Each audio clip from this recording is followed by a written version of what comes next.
Wave at the Okay, people. we're all right.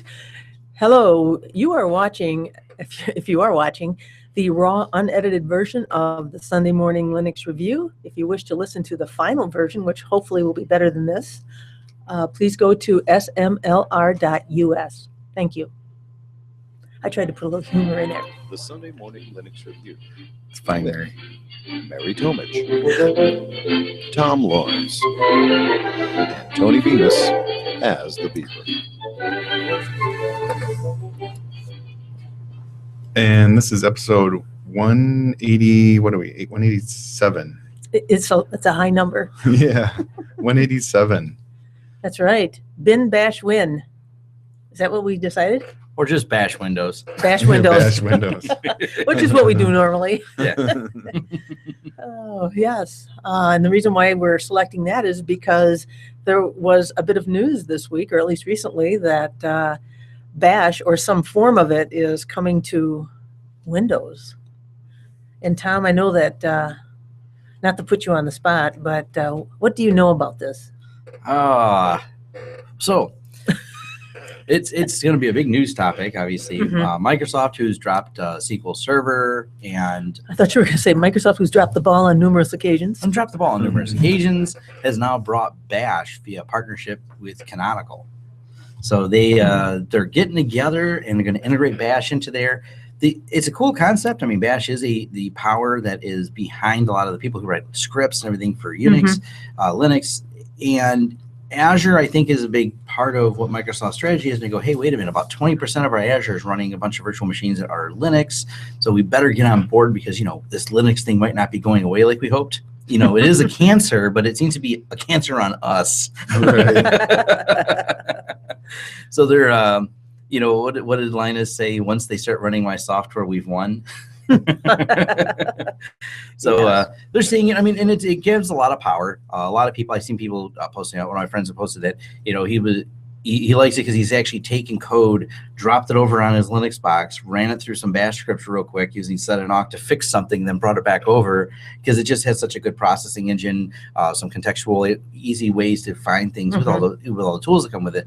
I think where the problem comes in is if you get with like uname, what does it return for kernel version? Some of your advanced bash scripts specifically look for OS versions, distribution versions, and they need to know that to know what tools they can pull.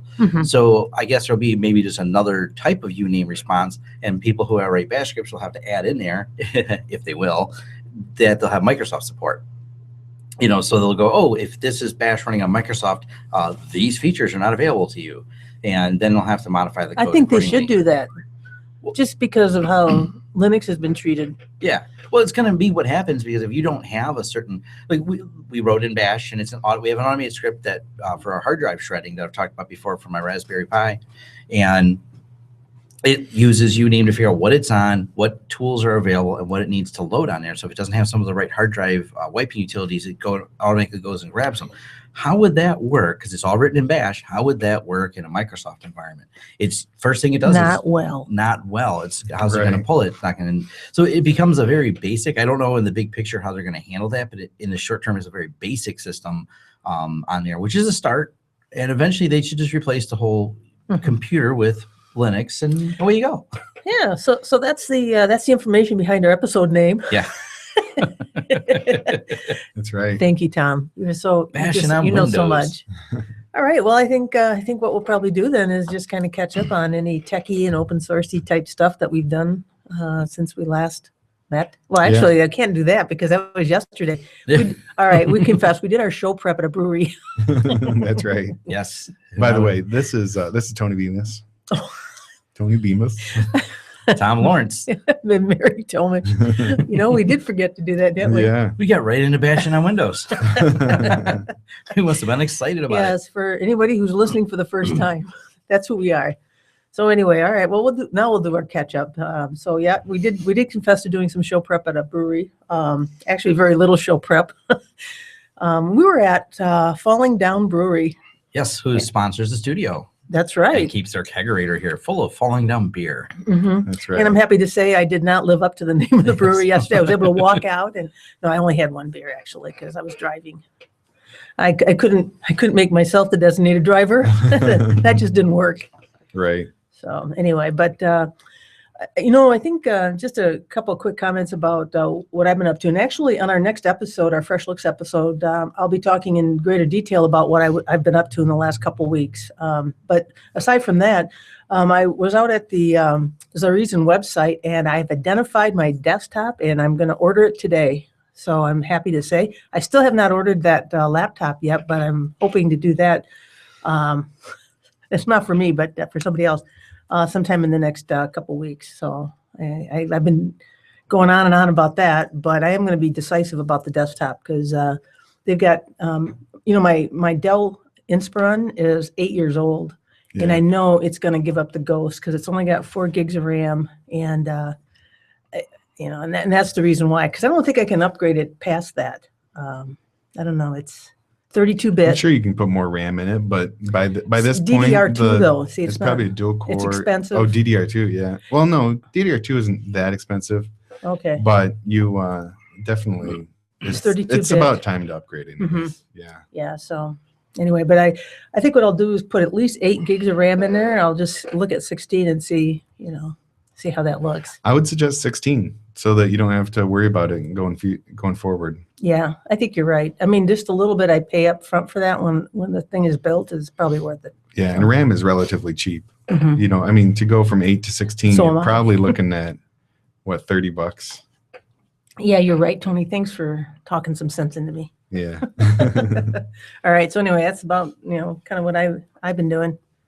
Yeah, my laptop or my desktop was about that old too. It was I built it in 2009 or something like that. So I guess it was only about 7 years old. Still, but But old. still, yeah. And when I got my new system set up, and I love it.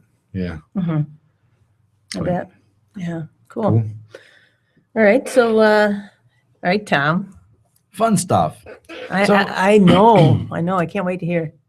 So I finally got around to, I've always loved the look of the KDE Plasma, lots of eye candy, and I finally formatted my laptop, just wiped it, loaded KDE Plasma. It works lovely. It's just great. Another KDE fan here. I've been a fan for a while, but the reason I don't run it on my desktop, and I tried again, and I'm going to try maybe if I have some time today with the 16 version, it does not like my four output GTE, I think it's a 750 I have. But anyways, the video card has a problem. And there's tons of workarounds, but the problem is I have a production machine. I have to use my computer to get work done. So I can't have this. You do work on a computer. Come on. I know. I can't just play with it. My laptop at home, it loaded fine, no issues. It's just using the standard Intel graphics. But it has a problem with the triple monitor. Someone said, try disconnecting the triple monitor setup. So I tried that. And run headless.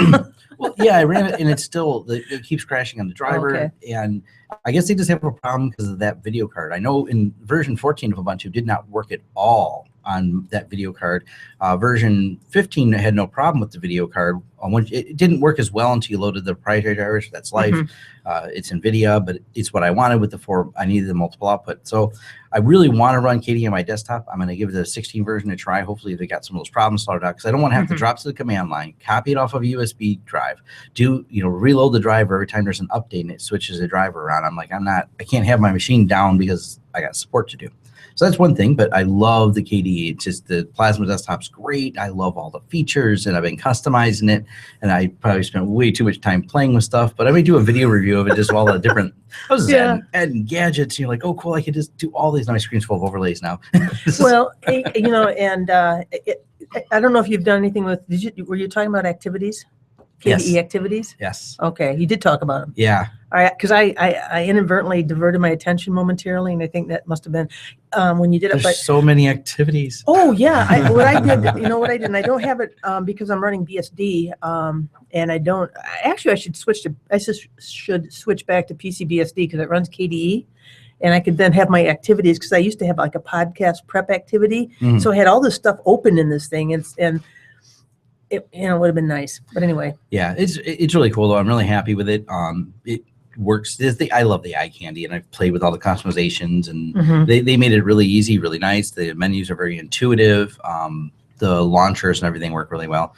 Outside of that, I've been really focusing more and more internally and talking with my employees about security, just with all the different little issues that are going around, companies being attacked. There's another big hospital network that got shut down, and they've just had to pay the ransom because it's cheaper than calling in a whole gaggle of IT people to try and restore all these hot and live backups. Is that the same one in What's a different one? It's another one. Another one, really? Yes. And this is a bigger, much bigger hospital. Oh, geez. It was multi-site, multi-network. You know, I forget how many locations, but they rival like the Henry Ford. I mean, they're big chain, so to speak. And they couldn't even. They had to postpone surgeries, cancel appointments. They didn't. Some lady couldn't get her chemotherapy. I mean, it was, it's really kind of evil. Holy cow! Yeah. It has I mean, real it's world effects, real- and yeah. it forces them to pay the ransom. So we can maybe talk about the news a little bit, but that's definitely, so really focusing on what we're going to do for clients and really rolling out like clear plans. And one of the things we switched everything to just so it's on one platform. I was using Duo Security, which I really like. I think they make a great product, but I wanted everything just to be very simple because I had an incident on my website where I couldn't log into my website. And before I could even contact Duo support, I logged back in later and just started working. And I thought, having it call outside to another company just seems like another step that I don't want to have. So I modified, and I'm using Google Authenticator even on my WordPress sites now. I started switching all of them over to that. Google Authenticator uses the TOTP protocol, which is basically TOT? It's TOTP. It's a TOTP. Okay. Yeah, it's a time-based protocol. Basically, Okay. you start with a secret. Don't we all? It all starts with a secret. And once you start with a secret, from there you move. It will set up a time, and as long as the time is in sync between where you're logging in and your phone with Google Authenticator on there, it will produce a 6-digit number that matches. And it can be offline. Your phone can be offline. It does not need an internet connection other than to make sure that the time is correct. So using that means even offline, I can always put those digits in. So we moved everything over to that. And even our remote support software, which my employees were like, this is more trouble. But because they got to look at their phone now before they could just do the other authenticator. But it's mostly just getting a little bit more conscious about security and just making sure everything on our end is really, really tight as we go forward. So you're just seeing, I'm a very big practice what you preach person. If you're gonna give security recommendations, you can't let your own place go, yeah, we recommend that 2-factor thing, but we don't use it. It's too much trouble. Yeah. So, and my last thing is a project I think I'm going to embark on. Me and Tony talked about it in a ride here. I'm not happy with the status of car audio.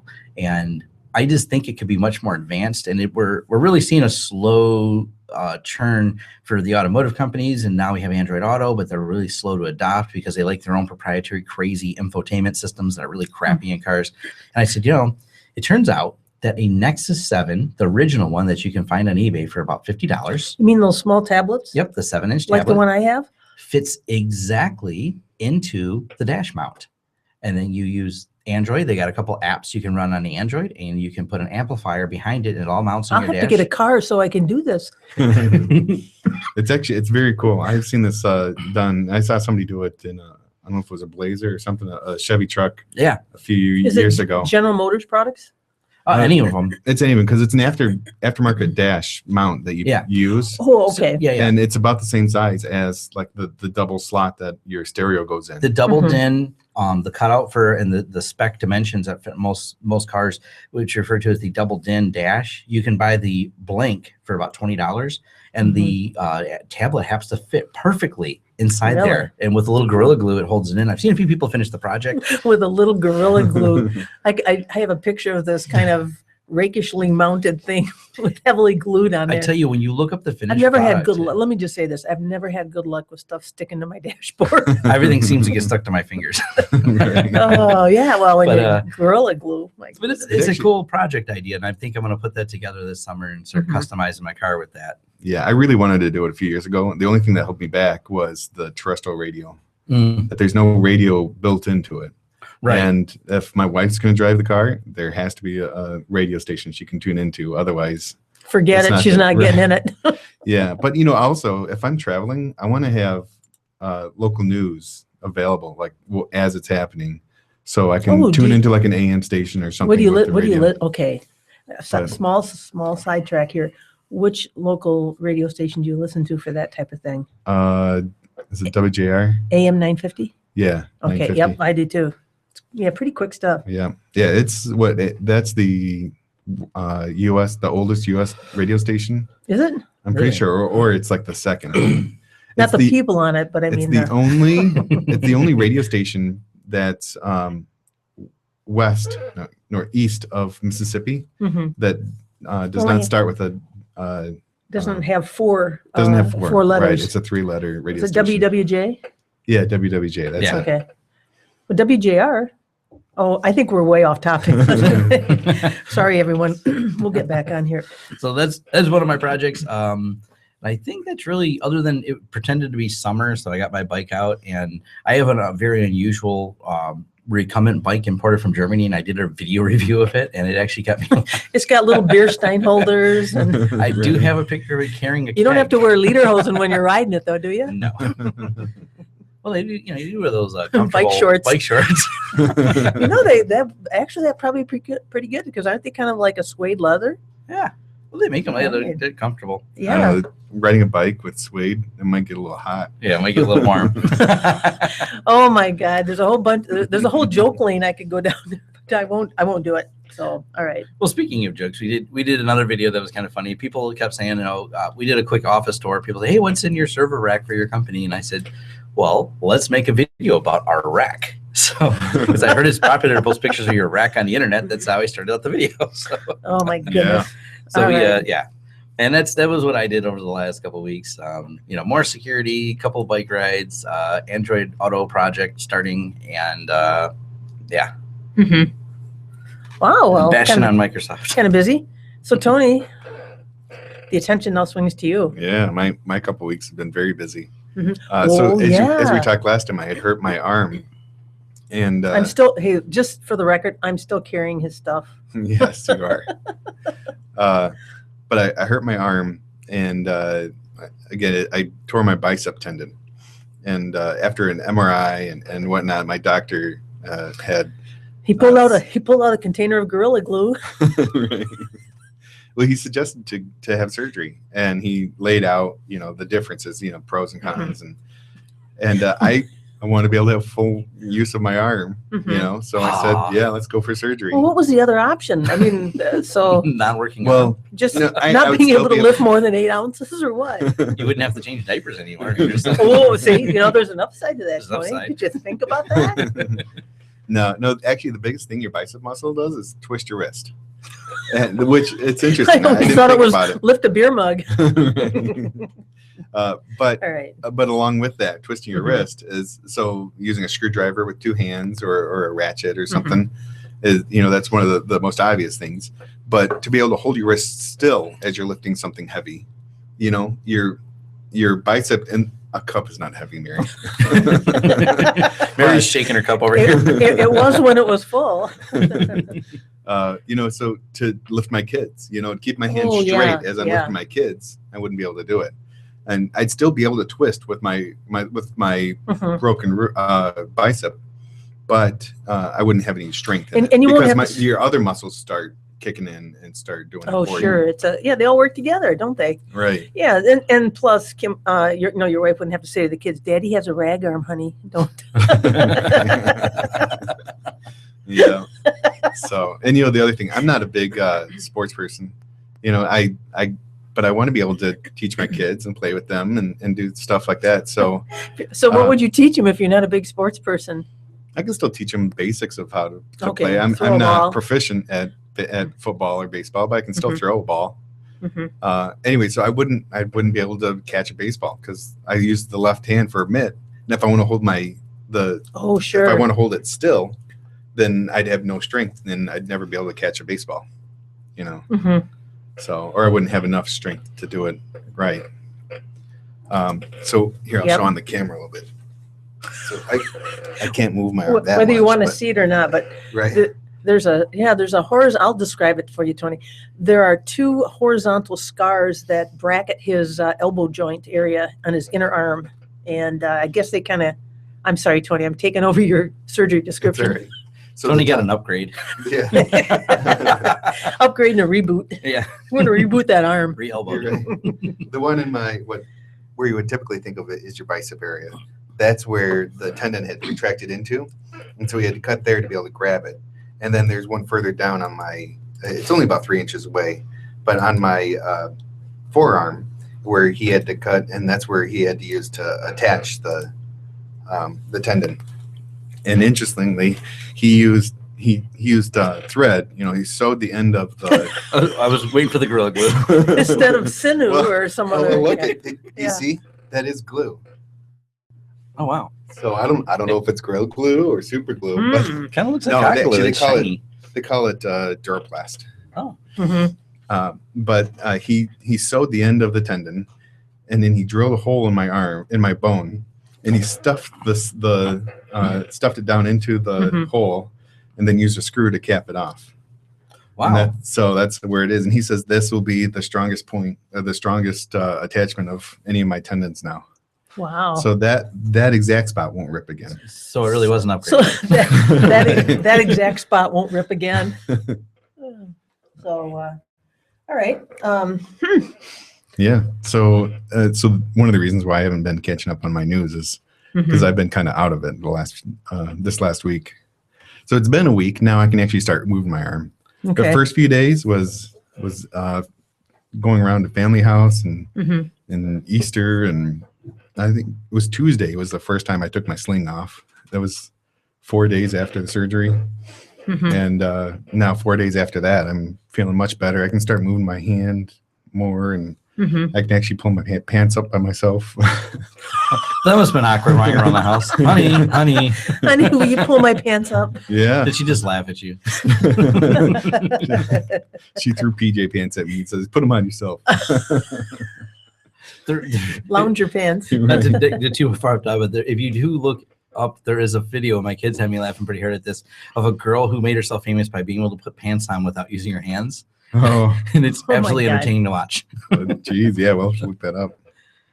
Not to change the subject, I forgot to mention that last week I ordered the Google Tech C1 Glass VR viewer.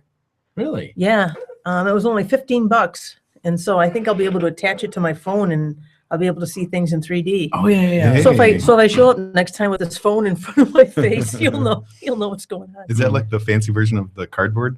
I think so. Yeah. That's Yeah. cool. So you So- can do like VR. Yeah, it's coming. videos and stuff. Yeah, it's coming next week, so we'll Awesome. have something to talk about Nice. next time we get together. So, All right. Yeah. Cool.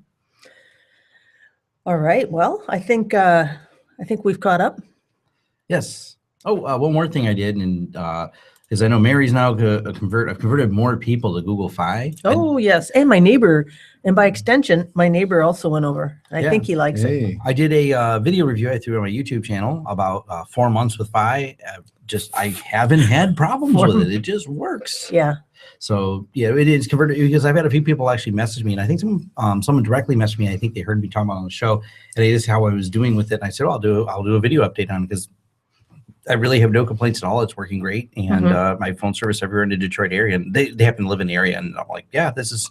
I can't tell you any reason not to do it. I haven't found anywhere I haven't found dead zones or anything. So Nice. Mm-hmm. You know what I really like about, especially in this area, is it works. What you said, both Sprint and Yes. T-Mobile, right? Yep. And where T-Mobile is really good in the metro areas for speed and good coverage, and in the Detroit metro area, Sprint is really bad. Mhm. I've heard a lot of people going away from it.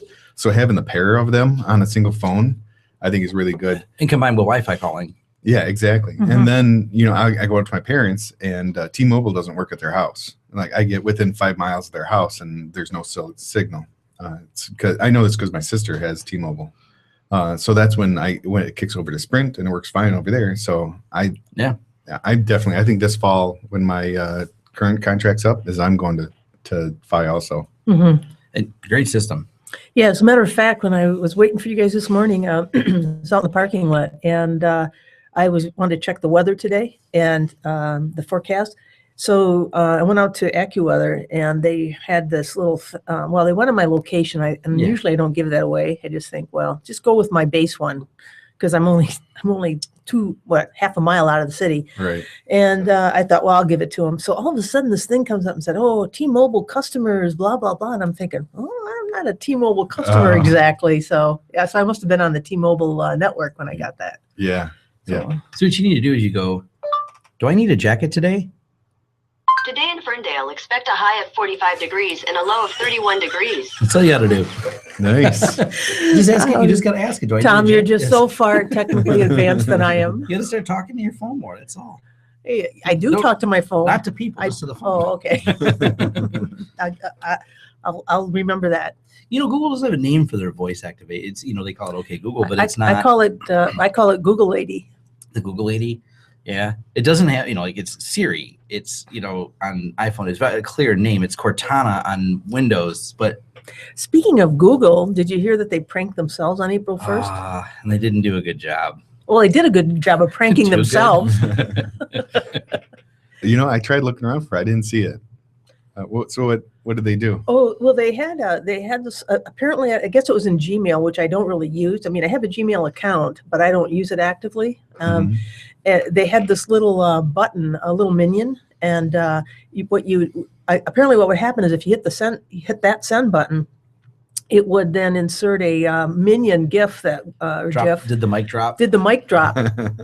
Except it didn't work well, because what happened then is somebody couldn't reply back, or It wouldn't let them reply to you anymore. It would archive it. It would and turn off archive it. notifications for that message. So if someone replied, Oh, and people claim they lost potential jobs because they didn't expect it to not allow replies. So then they'd look in their archive and go, oh, it archived the conversation, including the replies. So it became kind of this big hoopla. Oh, no. Yeah. And so Google had to apologize, and then somebody's suing them, which I think is not going to probably stand up, because if you lost a job within one day of not replying to a message, then you got bigger issues yeah. than that.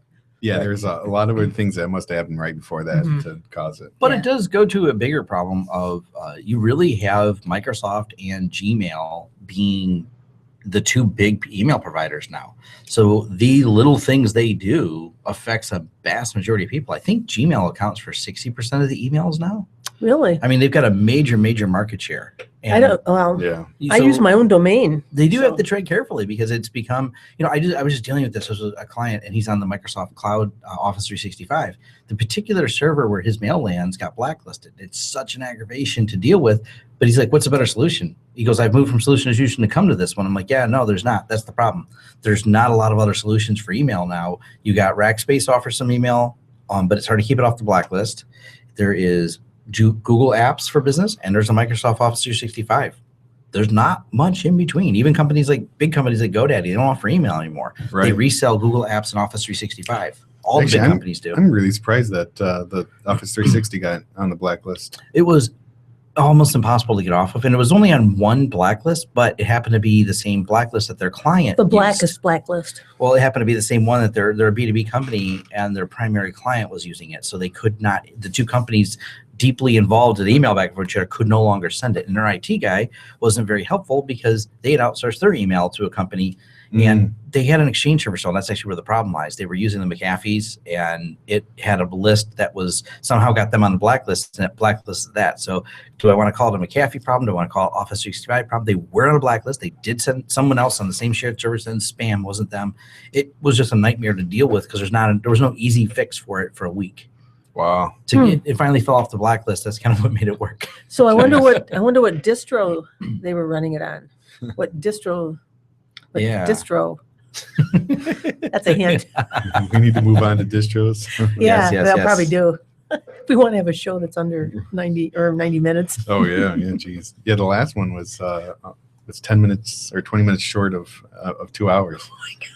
Yeah, it was. So it was like 100 minutes. Yeah. All right. Let's see. Oh, you know, it's not distros, isn't that first? Distro fever. No, it's Listener feedback. Listener We want to feedback. hear from you. Call 734-258-7009 or email show@smlr.us with your feedback and questions. all right. Yeah, don't send us any questions or feedback that, hey, your show, we already know our show's too long. We'll try to do a better job. Yeah. But the few messages that we did get this week was from both from Joe and Frank, and they both said, "Hey, where's the shows?" Which it took me a week and a half to get edited and posted. Because he had that arm Yeah. arm problem. Yeah, it was. So I had surgery on. I probably shouldn't admit this, but it was on Friday.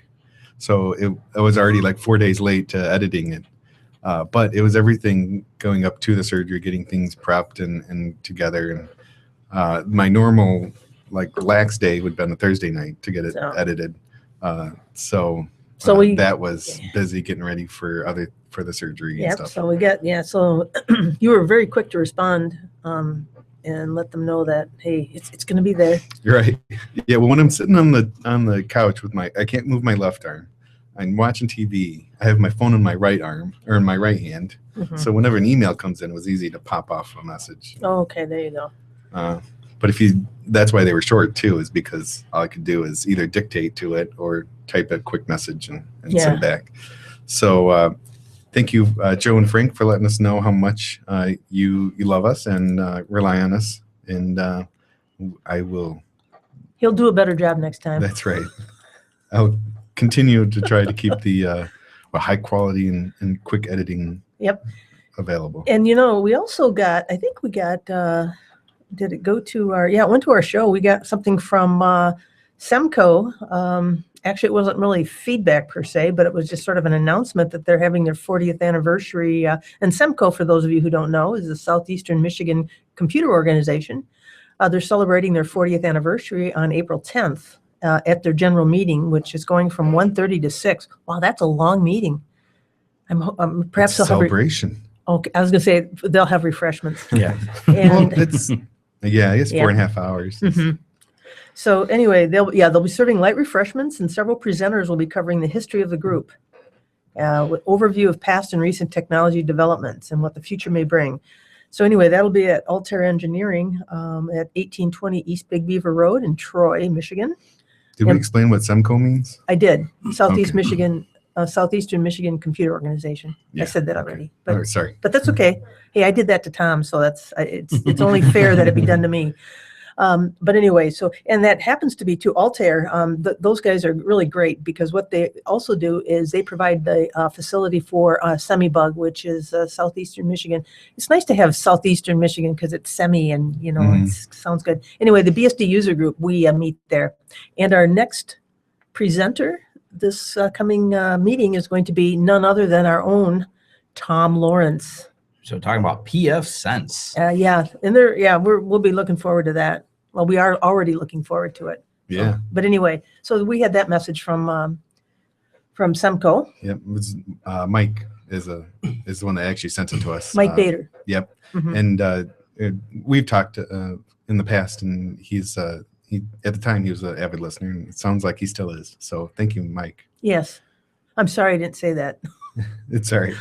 And what's interesting about that is, I'm sure you said it, but I want to say it again, is that people are going to bring vintage computer systems and demonstrating how they worked and stuff. I have an old abacus. I should bring it. A what? Abacus. Yeah. Abacus. Oh, abacus. Yeah. Abacus it's all in the accent. Let me tell you. Right. So no, but it looks really cool. Old computers. You want to go see them? Check it out. Yeah, I like some of the classic computers. They did booting right. You need to flip on a Commodore 64, and it's ready in 3 seconds. Come on. That's where it should be. You ever boot Windows? Eventually. You get a desktop, so it looks like it's ready, but it takes so long for the networking to come up. So Yes. I just sit there and watch. It's just terrible. Anyway, we're off Enough track bashing again. on Windows. Yeah. Right. All right. What else do we have? And we had one more from Scott Dowdle. Friend of the show, Scott. Yeah, Scott, and he does how-to videos a lot with related to Fedora stuff. Yeah. Montana Linux. I was going to say of Montana Linux fame. Right. That's So right. Montana Linux is a spin of Fedora, and he does a lot of videos on there. And this one he sent us link for was about nested KVM in Fedora. So nested KVMs is a virtual machine running virtual machines. And so it sounds interesting. I can see on a service provider level that why that would be available. Yep. If you're giving a virtual machine to somebody and they wanted to run virtual machines inside that. But as a home user, I don't see a real use for that. Yeah, and he commented, I mean, I want to take some time at some point. I want to explore some of the other KVM options, which is pretty cool that there's a lot of just virtual machine options and KVM being among them. One of the reasons I run VirtualBox is, one, it runs really smooth under like PHP VirtualBox. It's easy to script from the command line. I already know it. That's one of the other reasons. But it makes very nice portable files, and it's easy for my staff. If we had a server failure and I'm not there, it's easy for my staff to go through, and they know how to run around panicking. to go from panic to, oh, I know how to restore a VM on a machine. And because the IP addresses and everything stay the same within the VM, they can move it to any other even their own workstation. They can just pull the server, drop it on their workstation, even if it was a Windows box. We don't have any in our office, by the way. But if they did have to, you could run on any platform and import the OVA file, and it just goes. It's like right where they left off. Yeah. So it's one of the reasons I really like it. Sweet. Yeah. So, and then scripted backups is really nice. Just it drops down, it shuts down the Linux machine, it creates a series of files. KVM? And, no, the VirtualBox. You can run it completely headless, so you don't have to have, it sets as a server in my server rack. It runs on rated SSDs. You've done everything really nice with it, but just in case it fails, it easily the files are very, very portable without any setup work. So you just load VirtualBox from their website and upload it, and it's even if the version's older, it seems to work perfectly fine. Like if you're running the new version of your but you're importing from an old, there's not an intermediary upgrade process, so you can import a older version 5 into the newer version 5 without any problems. So I've done some reviews on VirtualBox, and I wouldn't mind, maybe I'll do some more why I like it, but I do want to take some time to explore these, because he's very right. I mean, the performance is really good. I looked up the performance differences, and you do lose some performance in VirtualBox under certain conditions. Most of it's really neck and neck, but I think Phronix has a really good review, and there's a couple of things like some of the kernel compiling, it takes a little bit longer under VirtualBox. So there's some speed loss. I think, what I think would be fun to use VirtualBox for, or a virtual machine, is just to run a little Windows environment and then open viruses in there and just watch what happens. And we do that. That's actually one of the other uses. That's how we do our video reviews of how to get. We actually have one of how loading printer drivers can affect your computer, and we have a video on that. And we start with searching for HP drivers, and you click on the first link, which, by the way, isn't HP drivers, and it takes you to a scammy website that loads viruses. And we do that for our clean environments. Scammy website. Yes, we've done it for the scam phone callers too. We spin up a virtual machine that they're sandboxed in, and let them take control of it and do their talk of, oh yes, you have problems with your computer. I've heard, again, not to digress, but I am going to digress a little bit. I've heard now that some malware goes in and checks, or at least makes an attempt to check to see if there are any kind of virtual, or that it is in a virtual environment, because there may be some kind of a little footprint that's there that you can tell. You can look, for example, in a Windows environment, if you look at the video drivers, you'll right away say, hey, that's a VirtualBox host adapter. You can look at the next, there's some telltale signs right away that you're running in a virtualized environment. So they could easily pick that up and modify it themselves to not deploy, to make them harder to analyze. Right. Not only from the devices that are on the machine, but there's also calls to the BIOS that will report what the BIOS or the motherboard manufacturer is. So that's how Dell knows when you're installing a Dell disk, that it knows you're installing it on a Dell machine. It's because it's calling into the BIOS saying, hey, what is the model number? What is the serial number? Blah, blah, blah. Okay. Great. We're still in listener feedback, aren't we? What else? That's the last one. That was the end of it. Yeah. Okay. All right. So thank you. Keep your cards and letters coming. And if you inadvertently send one through snail mail and throw money in there, we will not forget about it. Yeah, we'd love it. Yeah. And I don't know, Tom, if at some point we're going to mention our, that little project that the show is kind of doing with the, some shirts and we're going to have shirts. And there'll be I think we're planning on having them at PenguCon, right? Yes, we'll be wearing them. I don't know. We'll figure out what we're going to do besides that. We'll be wearing them for sure. Yeah. Right. We're looking at two different sources. If we can get it done locally for a good price, then we'll have some extras at PenguCon for sale. If not, then we'll be wearing them, and we'll provide the link where you can buy them online. Oh, there you go. One way or another, we'll figure this out. Yeah, we'll have it figured out. That's right. Cool. All right. What's up? So next is Distro Fever, where we cover the latest hot distro releases and news. All right. Just listening to that gets me excited. And now that we're in the studio, we wear, well, some of us are, I guess we're all wearing headphones, so Yeah. we now hear the intro. So my heart rate increases. Right. Hey, well, what do you see out there? I will jump in there and say that I'm kind of excited. There's a new development release of 2.3 RC for free, the PF Sense, Mhm. based on the latest FreeBSD. Some changes, some updates. Being that we use commercially PF Sense, I don't just like it; we actually use it, and I'm talking about it, of course, at the thing. So I'm interested to see they're making some design changes. They finally are eliminating some of the we can't support the 1 gigs anymore, which they had this what they call the nano BSD. They just have too much crammed into it. So they're making some modifications, some features, and I'm kind of excited that they're very active on development, very tight on security, and going to be basing it all on the latest free BSDs. Yeah, they said the 720 or 742 tickets that about bugs and problems, and of those, 136 bugs fixed. Yeah. So, Hmm. yeah. All right.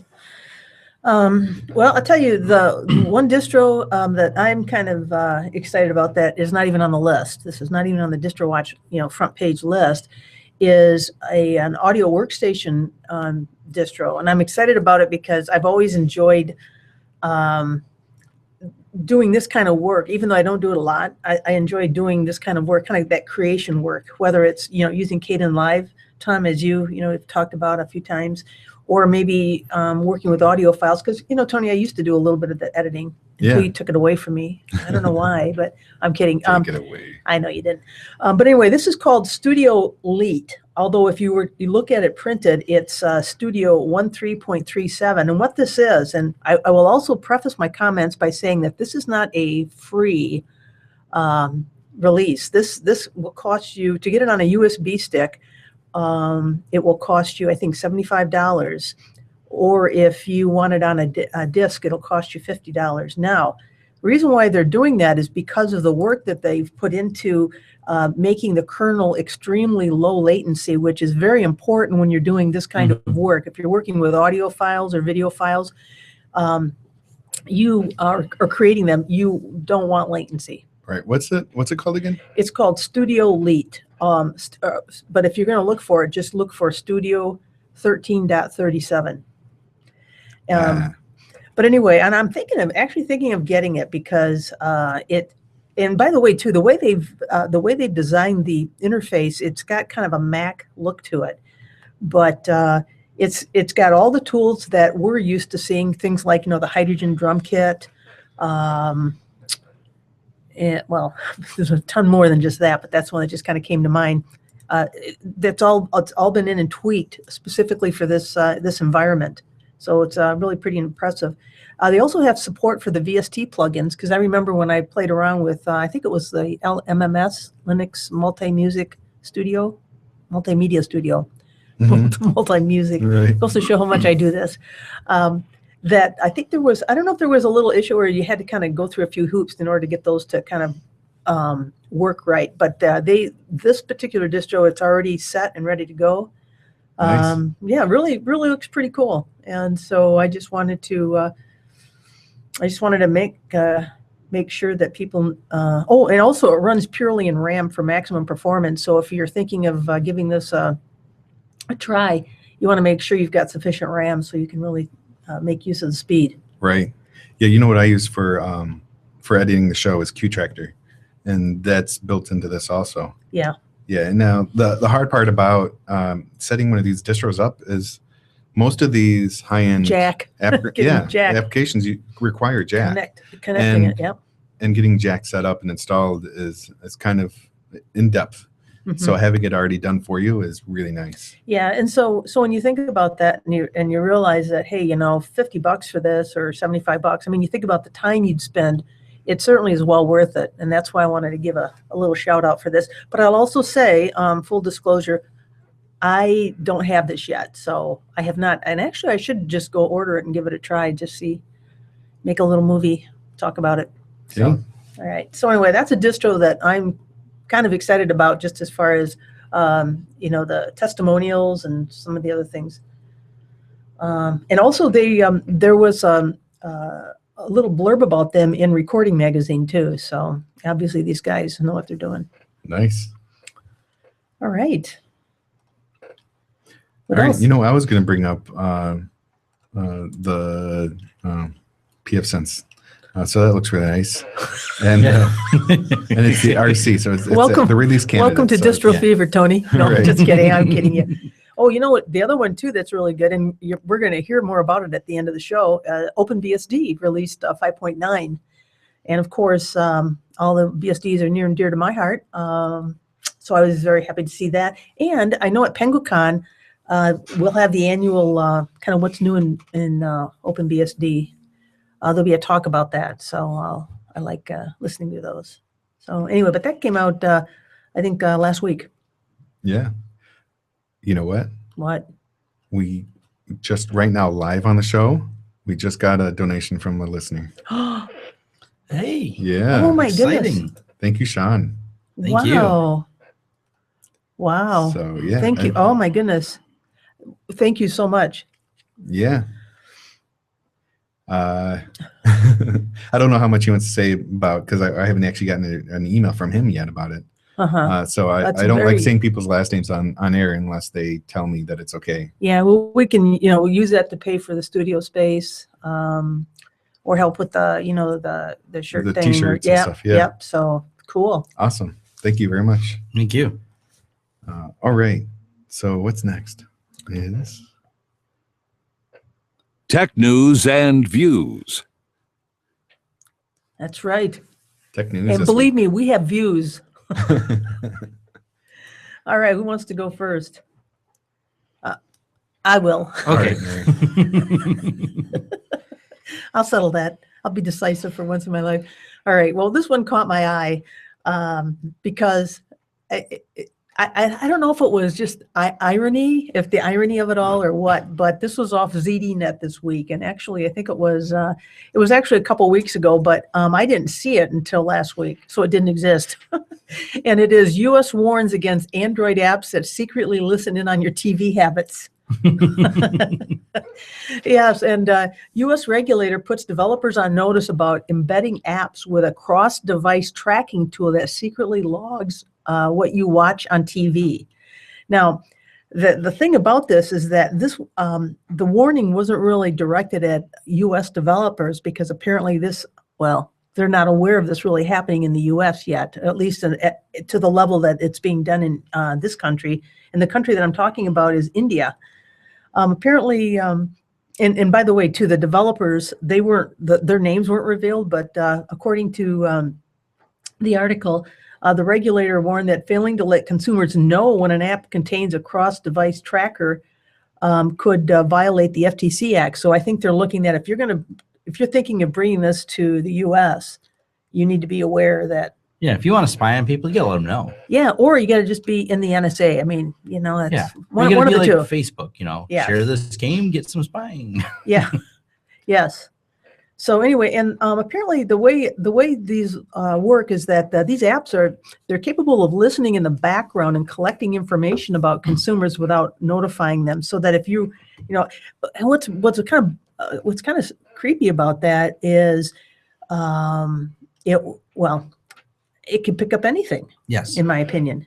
Well, that's one of the reasons I liked with the Google, and since Marshmallow version 6 of their program, if you open up your flashlight app, it'll start asking you questions like, hey, this app wants access to this. Yes or no? Yes or no? So my flashlight app wants access to my contacts in my email. Oh. Do I want to let them?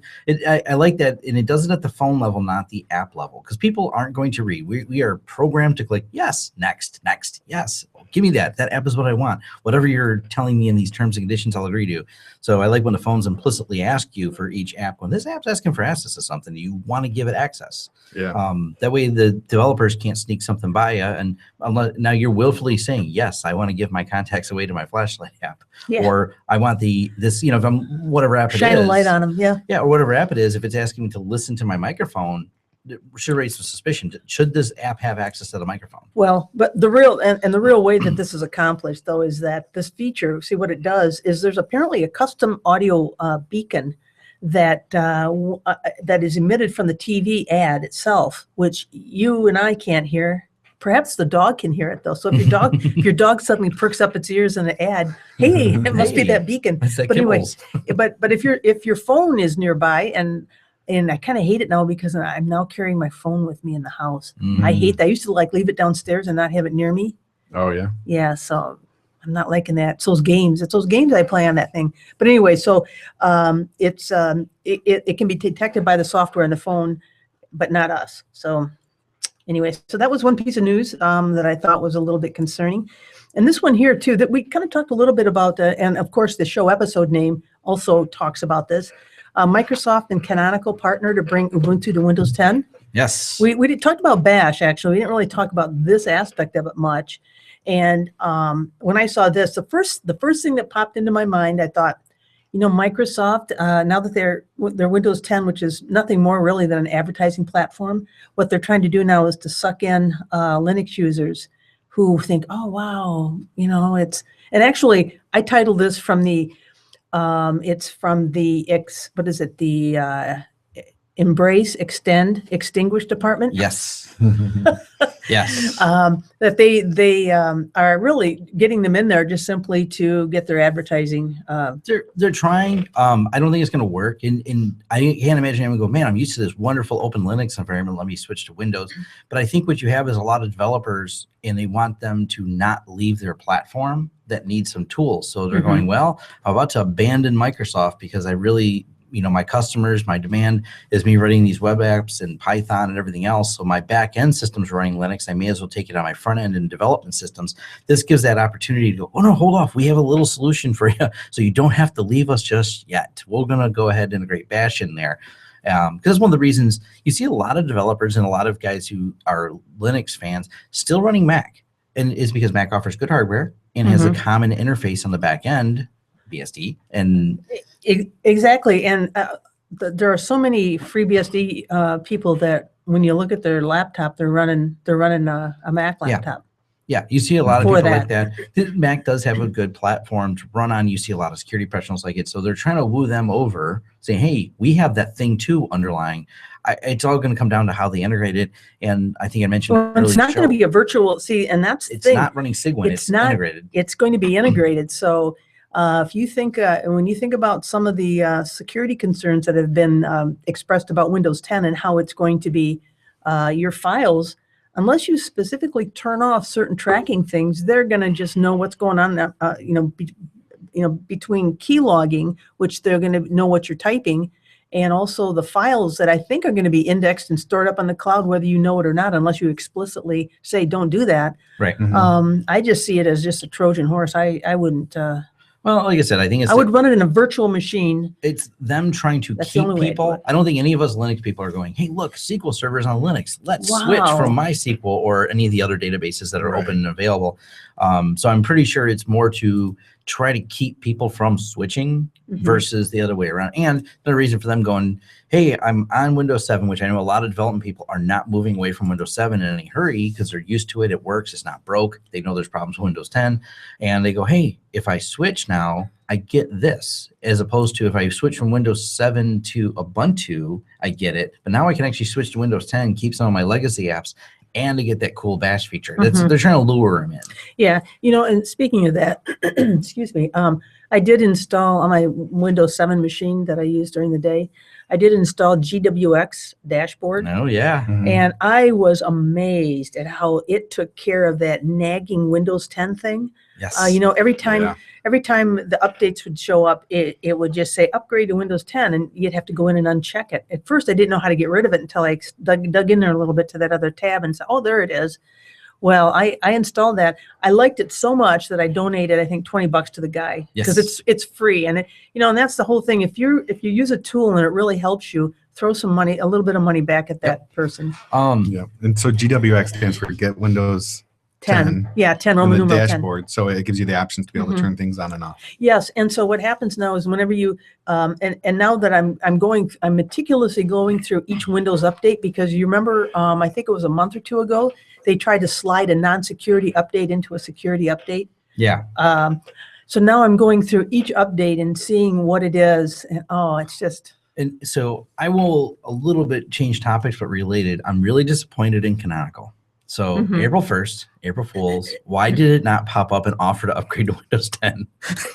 If they would have slipped that in an update and popped up, I would have laughed. I would have been in tears. I'm like, come That's on, very guys, funny. you missed an awesome opportunity for something everyone hates. If you would have said, now upgrade your Ubuntu to Windows 10, That's very funny. we would have been very, very happy because not only Gator would have got bashed at all, that would have been a great April Fool's joke. Oh, That yeah. would have been funny. I appreciate clever pranks. I even Yeah. appreciate clever pranks when they're against me. Yeah. But I'm just telling you guys. they could have slipped in or an app to Windows 10 update on the update list would have been Mhm. really amusing. Yeah. Yeah. So anyway, let's see. I think that's pretty much. Hang on just a second. I might have one more. I accidentally closed my little list. Oh no. Let's see here. Oh yes. You guys have heard of Stingray, right? Aside from the sea creature, it's also a tool that police can use to mimic a cell tower. Yes, the FBI Stingray project. Yes, and Maryland Appellate Court rebukes police for concealing use of stingrays. So apparently the police, they have this tool and they just probably are just drooling at the opportunity to use it and forget that, there's a constitution and we have to go to a court and get that type of thing. And they just kind of go in and start using it. They lost the case, at least as far as the Maryland Appellate Court is concerned, regarding overuse of it. Really? Yeah, well, excuse me, the surprising. panel of judges stated that cell phone users have an objectively reasonable expectation that their cell phones will not be used as real-time tracking devices through the direct and active interference of law enforcement. So The how they broke the story on that was pretty cool. There's a lot of good. It was actually good journalism that they started with the planes. Yeah, I know. It was just shocking. Someone actually did research and didn't just regurgitate some blog post somebody did without any research. But they found out how they did it by looking at the tail numbers of the plane and figuring out who the planes registers and looking up the shell companies and pulling the flight patterns to all of them. It's really cool. And it happened. A lot of it happened here because they were flying regularly over Dearborn. Yeah, I saw that story because they did. It's a good read. I think it was it FlightAware? They pulled they pulled the tracking for this one tail number. And so you saw the flight path, and it was flying circles and circles. And for those of you who aren't aware, Dearborn is a suburb of Detroit. Yes. And Detroit has the largest concentration of Middle Eastern outside folks, of the Middle East itself. Outside of the Middle East, and Dearborn is really where a lot of folks live. So anyway, this plane, you could just see it was just circling. And someone wanted to know why. Yeah, they wanted to know why. But anyway, oh, and by the way, too, I was in Dearborn about a week and a half ago. I had a great meal. There's so much good Middle Eastern food there. Oh, the food is fantastic. Where? Dearborn. Yeah. El Amir. Yes. It's on. I haven't been there. Yeah, it's on Warren. It's near Warren and Schaefer. Very good. And then further down Warren is New Yasmin Bakery. And oh my gosh, Oh, the place is so good. Pistachio. If you come to Detroit, you got to go to Dearborn. Pistachio baklava. Yes. My It's favorite fantastic. place in Dearborn is Lapita. It's on Michigan Avenue, or yep. just off Yeah. Michigan Avenue. They're really good too. Yep. Yeah. I'll have to check that. We place. could do a whole podcast on all All the right. food available there. But moving on. All right. Anyway, so that's those are my stories. All right. All right. I can go real quick. So Dice.com, the big hiring, job site, had a good article that said Linux professionals are in really high demand. So with all this cloud and infrastructure and everything else, apparently it's a really good job market if you're a Linux professional. And I don't know if that includes being able to run Bash on Windows or not. Probably not. Probably not. But I thought that was good to hear. They said that there's some certifications that they're looking for. You can look up the article on Dice, but it sounds like if you are experienced Linux sysadmin, you are very employable right now, which is great. Skype is... Yeah, and that's more than just running LS, too. Yeah. Looks like Microsoft's pretty much killed off Skype. Apparently, it's not just lost feature parity. Skype on Linux? Or Linux. just, okay. Yeah. Skype on Linux. So Skype is now dead to us Linux people. Apparently, there's all kinds It's of... always There's been. even more features that are not working in some of the call stuff. And they haven't updated in a couple of years anyways, but they're pretty much... it's kind of weird. And Microsoft's absorbing some open source stuff, but then is now abandoning projects, which kind of alienates a lot of people who go, well, kind of like they're used to using Skype. Sure. Mhm. Which is a shame because before Microsoft bought them, I used to use them as a product, and I actually used them for my office phone numbers. They used to offer SIP trunking, so you could use it in a phone system. Skype okay. started doing all that. And I was an early adopter of some of their technologies. I was really disappointed when they got purchased by Microsoft because I'm like, oh, this won't end well. And I was like, no, we plan to continue supporting it. Yeah, I don't think a version's been released since the purchase. Right. Okay. The EFF. Well, there has been one update.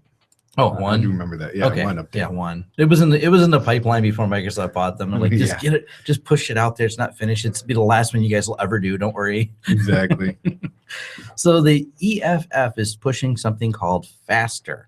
So when you pay federally for funded research, you should be allowed to read it. That simple premise of fair access to science, Technology Research Act. You can look up the act number on the website, which was just passed with a major Senate committee, and the acronym is FASTER. Basically, whenever something's publicly funded, all of it should be open sourced. Yeah, so any of these research projects, I'm really hoping that becomes a trend because, hey, if you're going to spend $100 million of my tax dollars, kind of want to know what you're researching.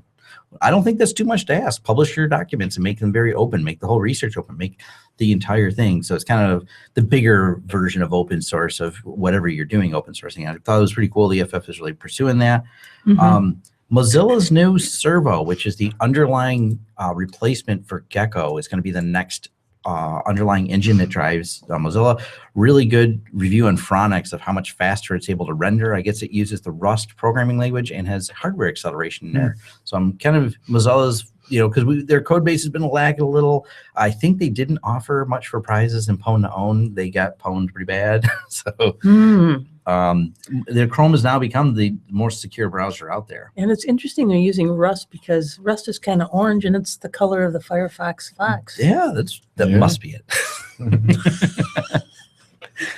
Some clarification. So the FCC, I've been wanting to talk about this a little bit. So FCC has the rules about the routers and what they really are trying to define, and unfortunately it's not going well. So system on a chip, system on a chip is what runs most of our routers. They've got one chip that integrates everything. And then the more popular thing is radios, since they've become software defined, are no longer just a chip that runs the radio circuitry.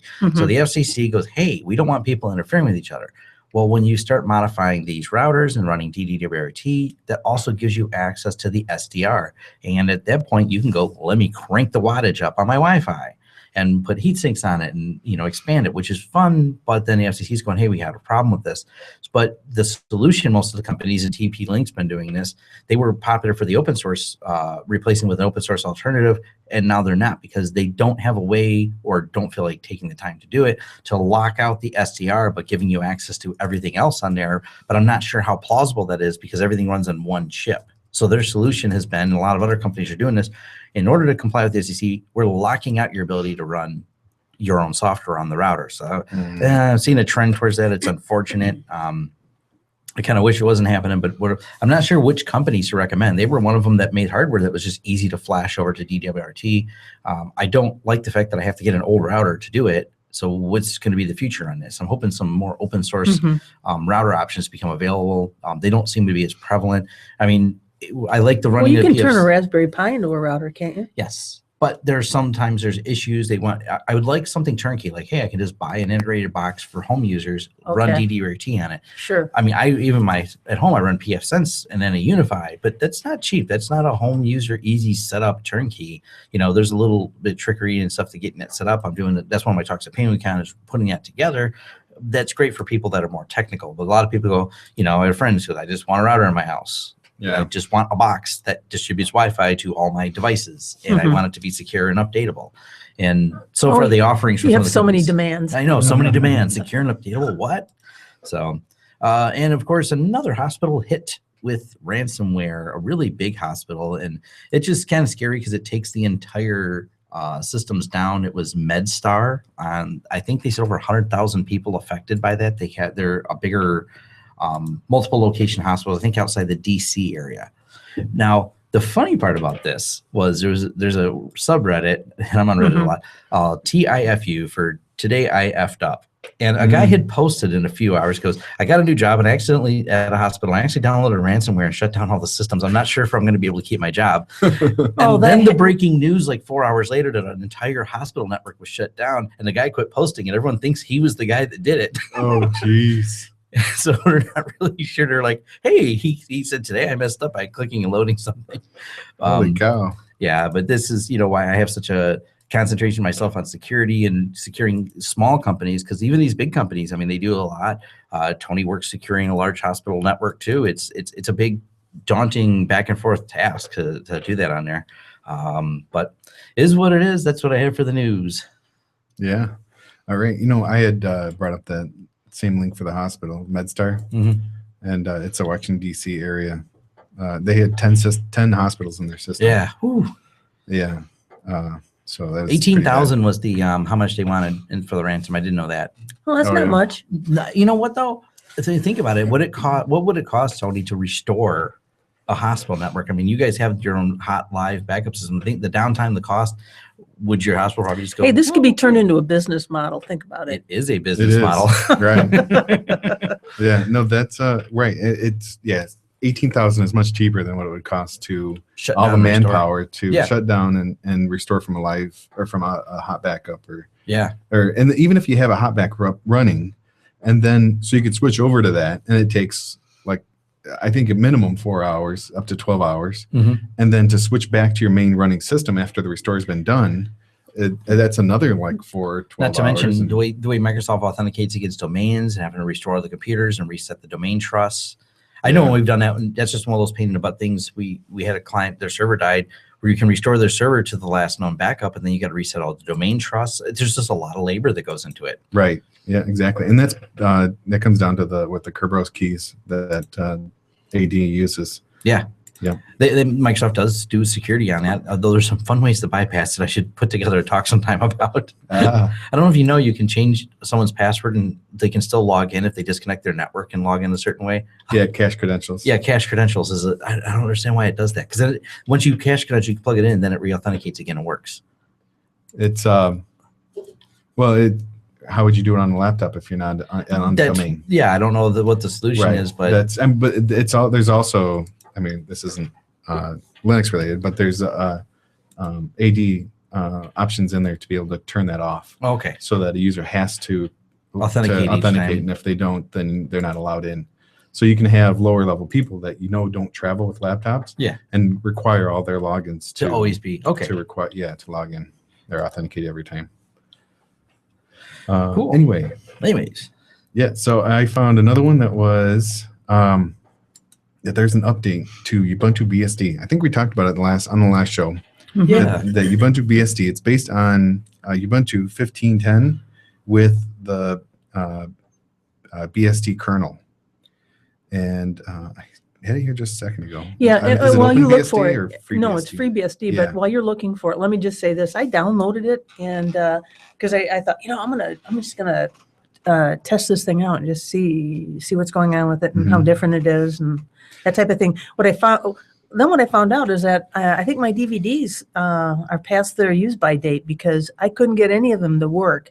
And then I thought my burner was bad. Oh, your Blink DVDs. Yeah. You think of food having used by date. Actually, that's funny. I'm not kidding. I tried about 8 different ones and none of them worked. And so then when I got a DVD from an external source, I plugged it in there. It mounted and fired right up and displayed the content. So something's going on with that. So the ISO just sat. And then I tried to put it on a USB stick.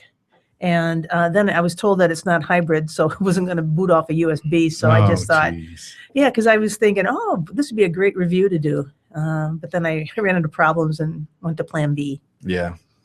Well, so they have release 3 is available now.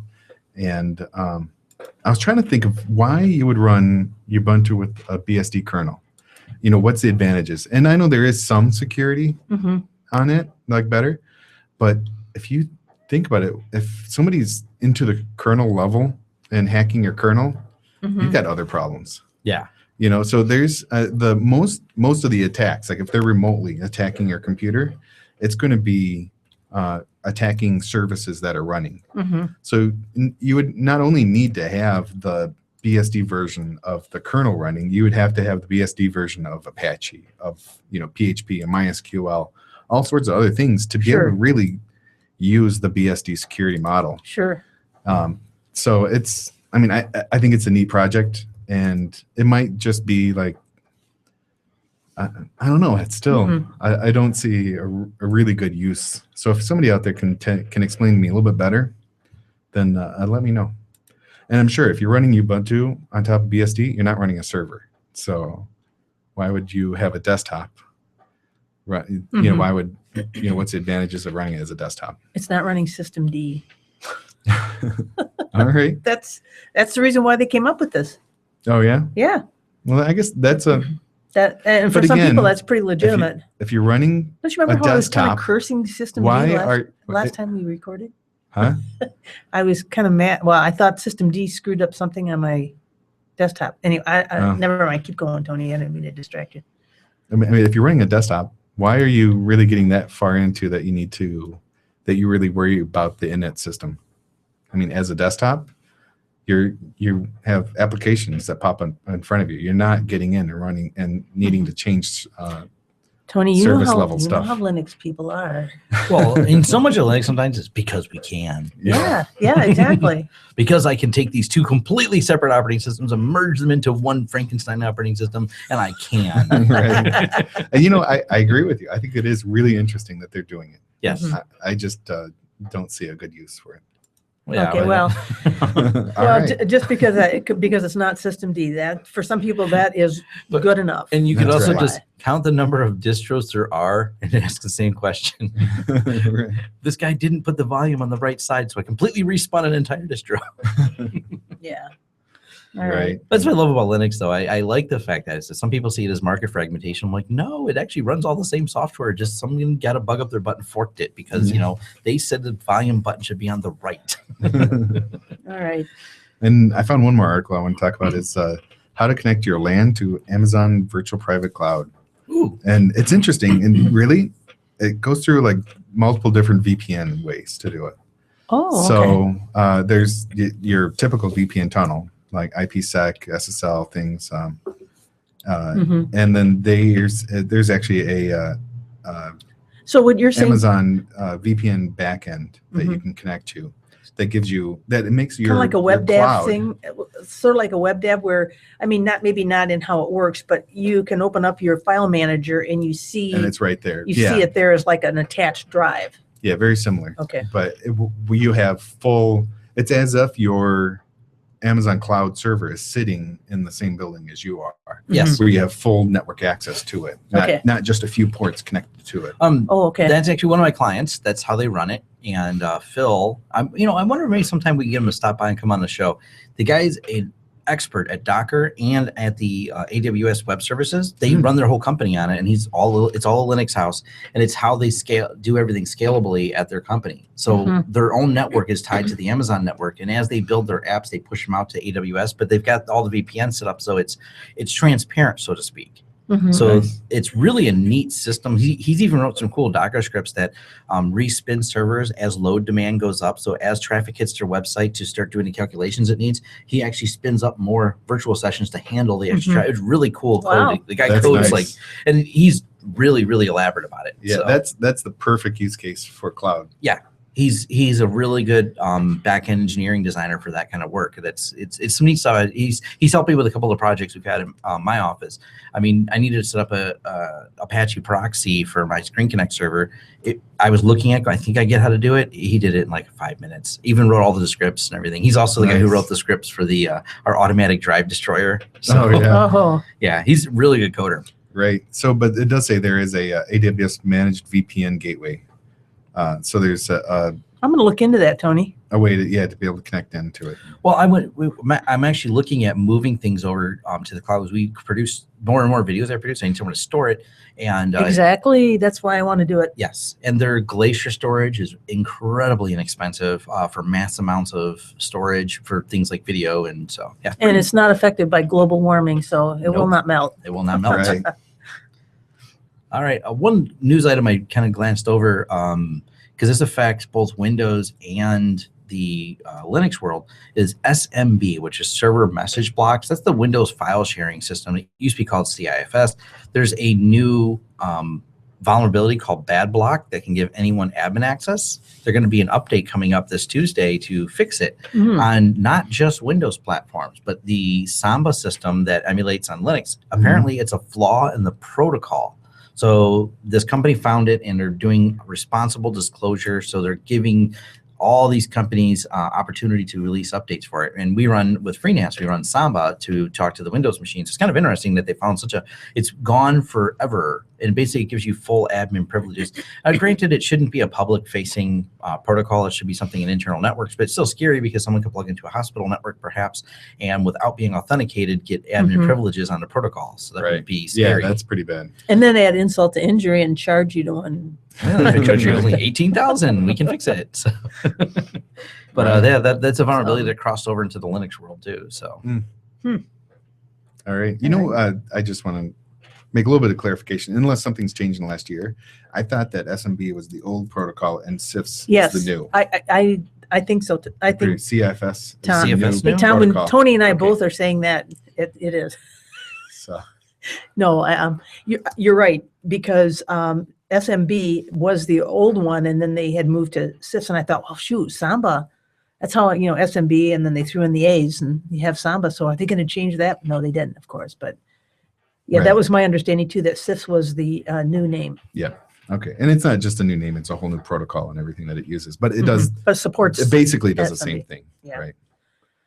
Okay. Cool. So, do you have a KDE corner, Mary? I do have a very brief KDE corner because I know we got to get moving here. I just want to mention this is the next, actually Kden Live, they've got these series of what they call cafes, and they're really just online meetings where they discuss the future of Kden Live, and everybody's welcome to attend these. And Tom, I don't know, you may be aware of them already, but I wanted to just let you know, this Sunday, which I think means today, they're going to be choosing the dates. And so if you, dates that they're going to have this, if you want to add yourself to the date selection tool, you can go to the kdenlive.org website and do that. So, and then participate in some of that discussion. Because I think, Tom, I know you really like it and use it, and that might be an opportunity to kind of I'm really give some feedback on it. So. Yeah, and if I can get it working on my desktop, I will be completely. Yeah.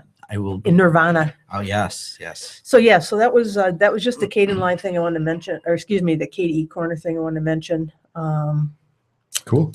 And then I've got Linux convention scene. Yeah, let's do that. Convention scene. Yay. We don't have a sound bite for it. Sorry, Mary. That's okay. All right. Well, first of all, we have got Vault. Or no, actually, HPC for Wall Street is coming up tomorrow. And of course, that's high performance computing, and that's all that high frequency trading. So, the fact they use Linux, it kind of makes me mad, but you know how it goes.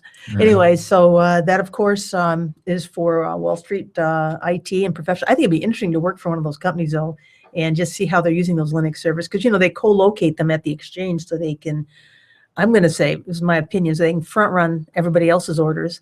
But anyway, the other thing I want to mention too is April 20th through 21st, Vault, which is the Linux Storage and File Systems Conference in Raleigh, North Carolina. It's going to be at the Raleigh Marriott City Center Hotel.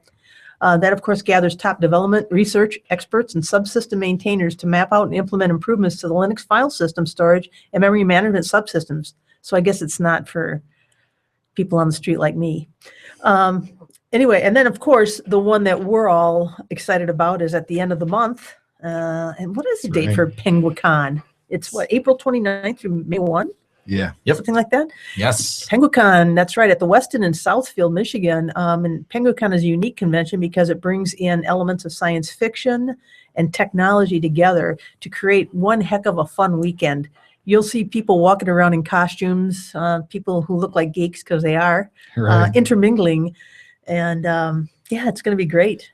It's fun because I love it that people can geek out on, like, super focus on one topic, whatever that topic is, and they get real deep into one thing. I did a dolphin presentation last year, swimming with dolphins. Oh yeah, that was pretty good, Mary. I liked it. Yeah, it was fun. And speaking of that, Tom, now that you got KDE on here, have you put KDE Connect on there?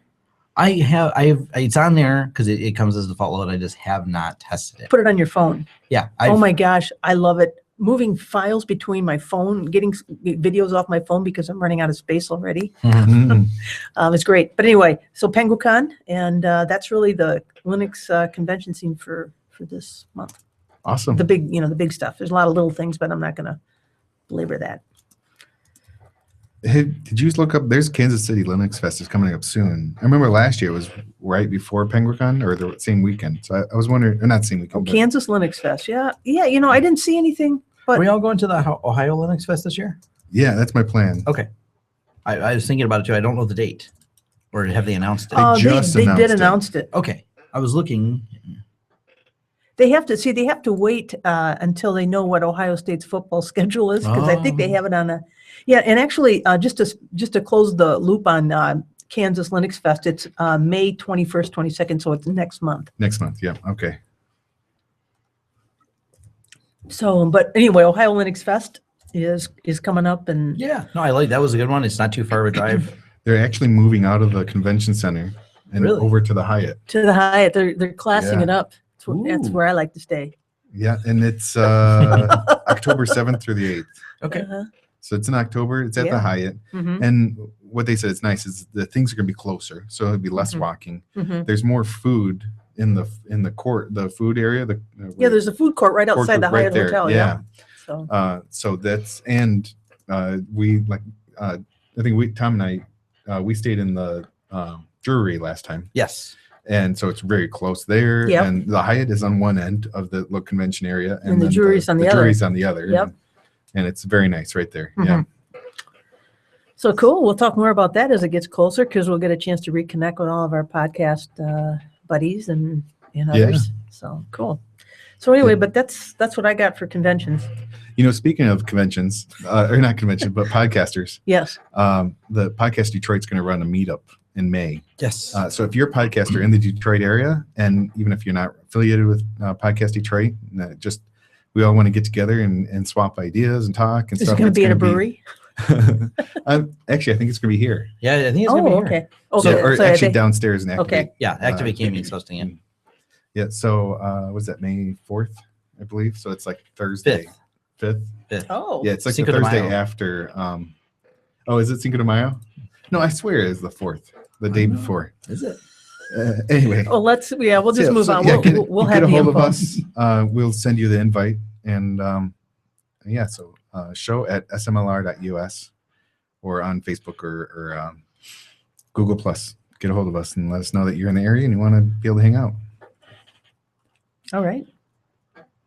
All right. So I think we're coming down to the music then, right? Yeah. Unless you guys have something else you want to That's talk right. about. Well, no, I think we need to wrap this up. All right. The outgoing music for this week's show. And the music is the OpenBSD song. Their logo, or the picture for this release for Mhm. 5.9 is a blowfish of Doctor Who, a blowfish version. And the song is Dr. WX, or W to the X power. I think that's what it is. Yeah. Okay. And it is May 5th. It is? Okay. I looked it. Secret of Mile. Hey, that is a good time to get out. You guys were right on the SMB, CFS, the SMB's newer, so I had to be right on something else. All right. My apologies. Hey, not No a problem. problem. Not a problem. All right. So here is Dr. X.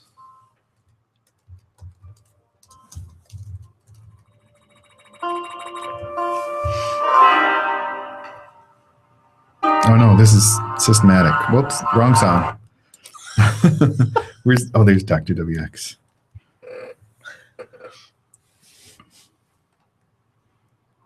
WXRX, WXRX, WXRX, WXRX, WXRX,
Sorry, guys.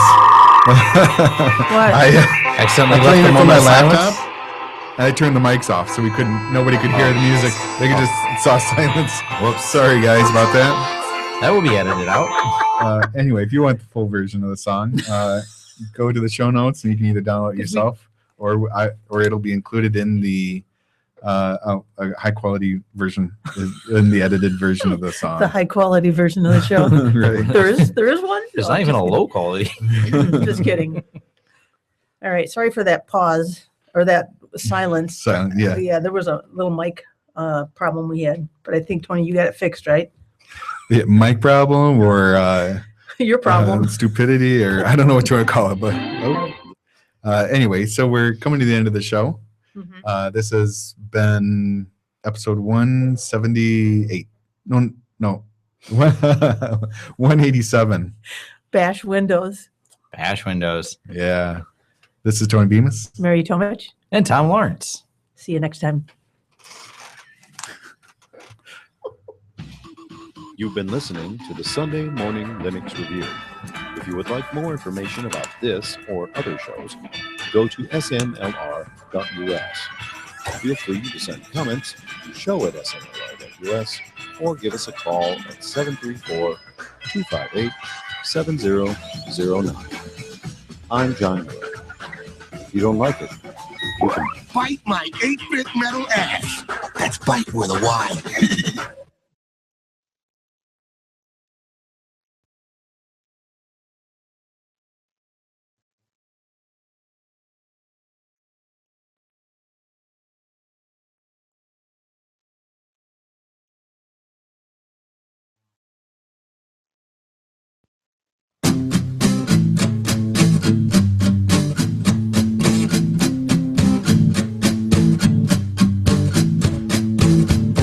Taken out and beaten down and covered up and down with cement, saying hello on the down low, religions and guns and ammo.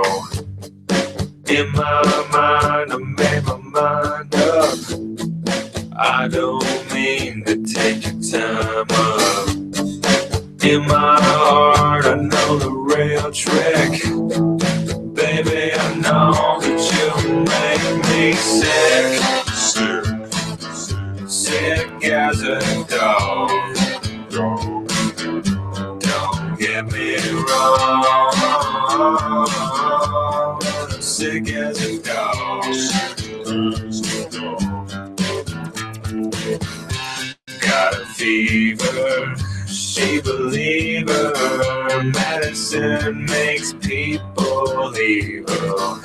Taking lessons, Smith and Wesson, messing up with people's heads. And in my mind, I made my mind up. I don't mean to take your time up. In my heart, I know the real trick. Baby, I know that you make me sick.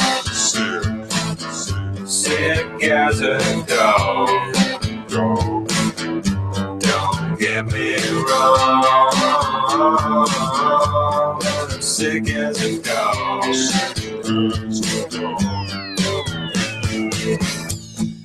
When my heart takes a turn to dress yourself the worst, maybe I can find a friend. I don't know exactly where it hurts, but I just try to be the best animal I can. Baby doll enemies and birds and bees, and then I turn back again and I'm sick as a dog. Don't get me wrong, I'm sick as a dog.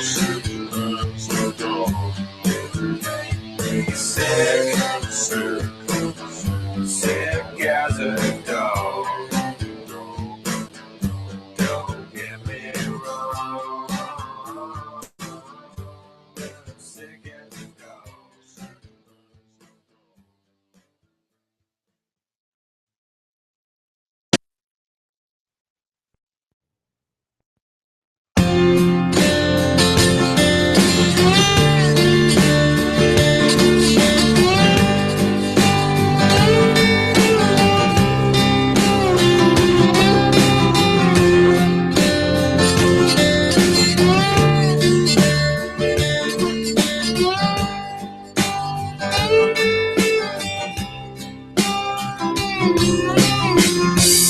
Washed up on the shoreline, getting sand in my face. I took it hard and now I'm spending my days drunk, lying around in total comfort and sin. And if you believe me, I can do it again. Sold out all my friends and then I took it easy. Everybody said they never would believe me. I paid no attention to the very end. Oh yeah, I think I started a trend. Dead close, horses running crazy out of the gates. Player haters in the meadow, learning how to create. Big belly Willie said he was a man from LA. He seemed okay, and so I signed it away. Sold out all my friends and then I took it easy. Everybody's... All right, we're back. Whether you like it or not. Let me bring the soundboard back up.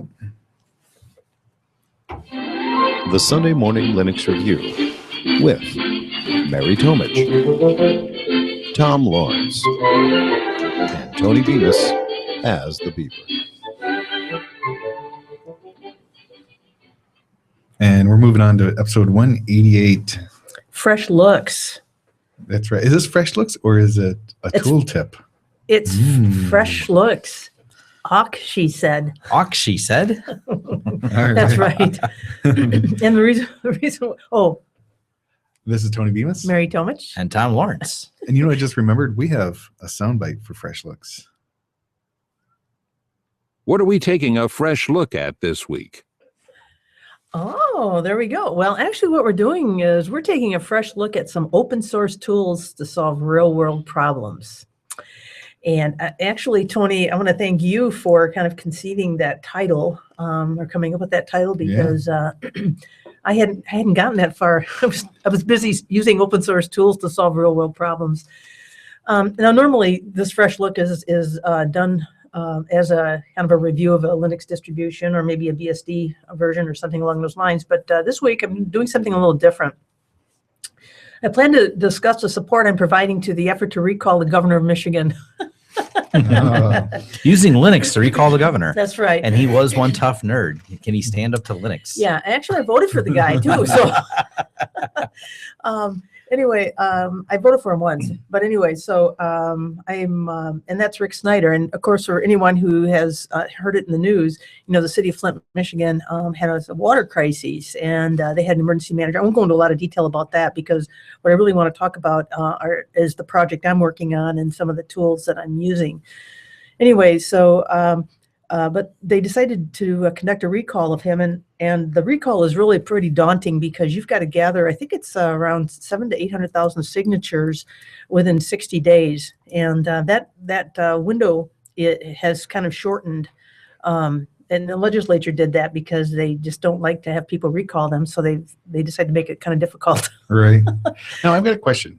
So recall in general is you're removing the governor from his office, right? Right. Well, what you do, you recall him and then you set up a special election to replace him. Now, is there other implications other than removing him that this does? I mean, is it like just to say, hey, that you did such a bad job? You know, like technically impeaching a president is just convicting him of a crime. It's not actually removing him from office. So does recall have more implications than just? It does along those lines, and so it's kind of a grassroots organized event, and because I was involved in the recall of Detroit Mayor Kwame, in the recall effort, because we actually were not going to succeed. We were falling short of our signatures, but he had so many people dogging him that he ended up resigning. But anyway, so I was involved in that. So, some of the skills that I brought to that effort then were called upon to help with this. So what I wanted to do today is talk about the tools, that I'm using. Excuse me, from the signature gathering and validating perspective. Okay. So, excuse me. Anyway, so the first thing that I did is submit a FOIA request for the qualified voter file for the state of Michigan, and so what they do is when they get that request, of course, they honor it, and they sent me a DVD that had a 381 megabyte compressed file. Now, unlike before, where I would get the voter list from just the city of Detroit for the recall, which was maybe 500,000, this one had 8.2 million records in it. And it, excuse me, it's yeah, it's a lot. It's an export from, I think, an Oracle database. So when I went ahead and decompressed it, I ended up with a 3.5 gigabyte file. And the challenge, I think, at that point in time is to take a 3.5 gigabyte file that's a fixed width file and upload it into a MySQL database, and then create a front end so that people who are validating signatures, because the key thing about a recall is that the signatures, you just can't just sign a petition. Those signatures have to be valid voters for the jurisdiction, and I use jurisdiction in a broad sense, not a legal sense, but the jurisdiction that that person covers, which in our case is the state of Michigan. So I'm going to kind of walk through these steps here and what tools I use. So the first thing I did is I had to convert this fixed width file to a comma separated value file. And of course, I have never used awk before, never. I've heard of it. A good friend of mine, Bruce Barnett, has probably one of the best tutorials on the internet at grimoire.com for using awk and sed. And so I almost contacted him, and I thought, no, I'm going to just talk to him when I'll probably see him later this year, but I'll first of all see if I can do it myself. So what I did is a lot of Google research, and I discovered that there's a nice little command that will take a fixed width file and insert commas at the end of each field. So that's what I did. So, again, a fixed width file format means that fields start at a certain column number. And then the length of the field is defined, and then, that length plus 1 starts the next field. So the file that I received had 25 fields in it. So I had to, and thankfully they provided a list with where the next column, the next field started. So I knew that, hey, this first one was 35, the last name is 35 characters. So on column 36, the first name starts. So I had to provide awk with the field widths, and there's a field width, that function, but anyway, a parameter that awk has. So I gave them all of that. I pulled it off the PDF, dropped it in there, and then I had to tell them what the file separator was going to be, which is a comma. And then I had to give them the files, what I wanted out of that, which was all of them. And then to tell them, hey, where to put that. So I did that. And I used, of course, once that was done, it took a little while because we're talking 3.5 gigabytes of data. So once that was done, then I used the head command and peeled off about maybe 50 or 100 just to see if the comma was there, and it was. So I can't tell you how thrilled it was to run my first awk command and see that it worked. That's cool. And what's kind of weird, and there's probably a little awk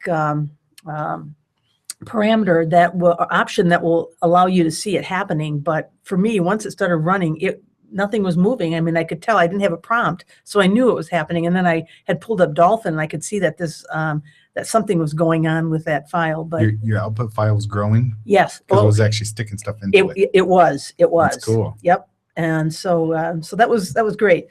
So then the next step I had to do is, because all this did was insert the commas, I then had to remove all that dead space.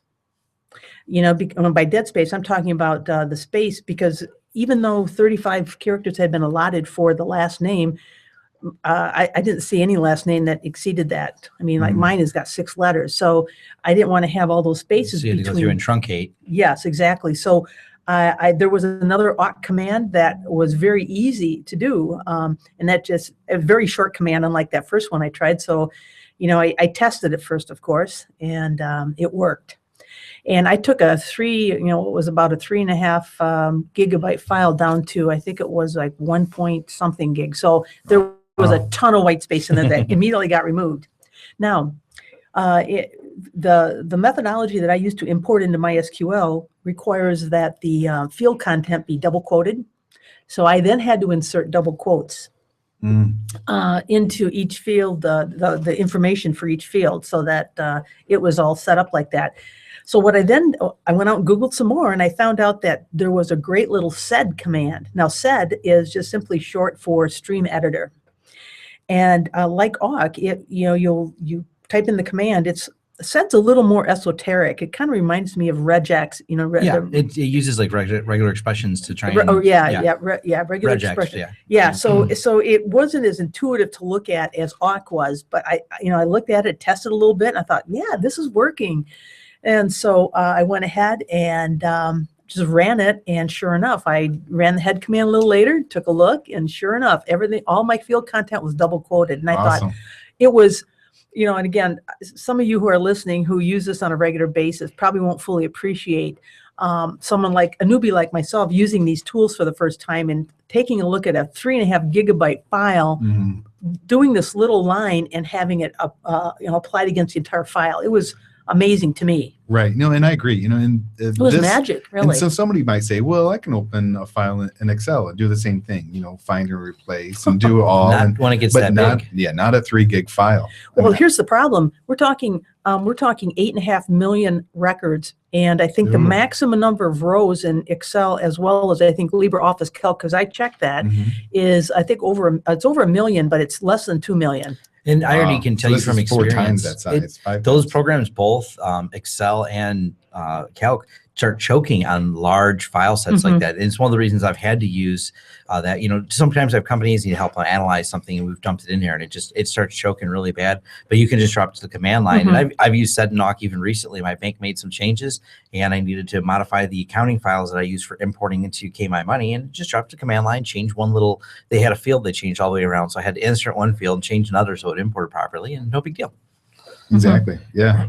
Yeah. So anyway, so I ran sed, and it worked like a charm. Now so at that point in time, then the data has been completely turned into a comma separated file, a comma separated value file with the double quoted content. So it was really ready to go. And so now all I needed to do, because my provider, I have a 50 megabyte limit as far as the size of the import file. So I then had to split out, for example, the city of Detroit. If I were to upload the entire file, it was like 56 megabytes. So I had to split it. And of course I used the Linux split command to do that, which was really pretty easy. I then specified, hey, I want it split at 300,000. So I had 220, I think I had like a 20 some megabyte file, 2 of them, so you split it on the line, not on a byte level. No, right? I split it on a line because Nice. see, each line was a record, and I did not want to split any. I didn't want to split a record. That's nice. And so you use the tool split or the command split? Yeah, I use split, and then dash, the option was -L, and then 300,000, and then the name of the file that I wanted it to operate on.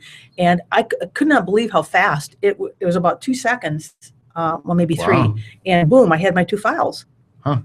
Yeah. Very nice. Yeah. So then I had forgotten to add a little intuitive naming convention for it. So it was just easy to go in and rename them what I wanted, Detroit Part 1, Detroit Part 2. Clever, wasn't it?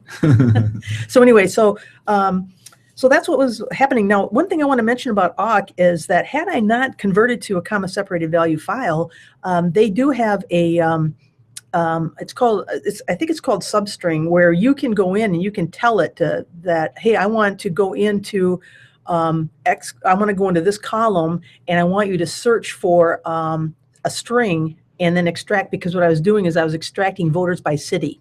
Okay. And so I tried that before I really converted. I went back and tried it, and it worked really well because I was able to pull out all the Detroit voters. Of course, I had all that dead white space and everything in there that I needed to get rid of.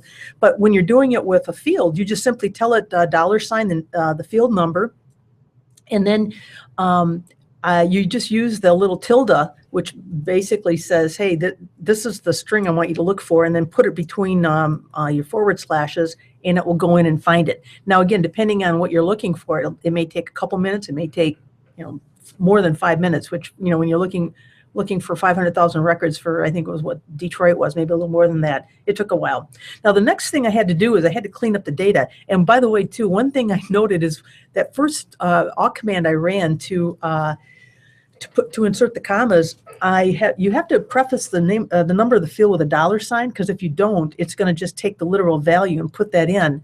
So what I had inadvertently done when I first ran it is, instead of field 25 holding the county number, field 25 held 25. Yeah. And I could not figure out what had happened. And as it turned out, when I went back and looked at the command, I thought that's what happened to the county number, because I thought, how did I get that in there? So I fixed that, and that was wonderful. But the other thing I found out too is, even though the field structure was defined, or the record structure was defined very precisely, there were hundreds and hundreds and hundreds of instances where field content pushed field 25 out past whatever character, whatever column number it was. So I ended up having to go in, and once I parsed out the city, I had to then sort it by, I think it was voter ID, which was supposed to be a unique field, but I found at least one duplicate in there. Oh, no. Yeah, I was going to tell them and say, hey, you guys got to clean up your data. I'm still working on it, but anyway, so I just sorted it, and I found which ones were pushed out to the right. So I deleted so that the columns then would align, because I was getting SQL or MySQL load errors saying that, hey, your column count is too big. I'm thinking, what do you mean?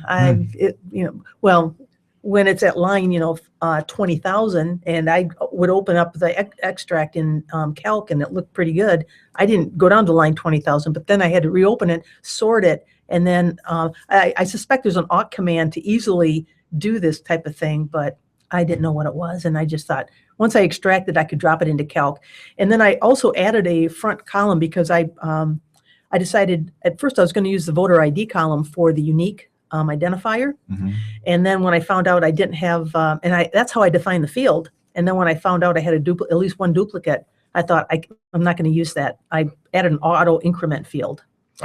So then, and I set it as such. So when I started loading into MySQL, and it was a beautiful thing to watch. Once I got that field length problem cleared up, I loaded 300,000 records without an error.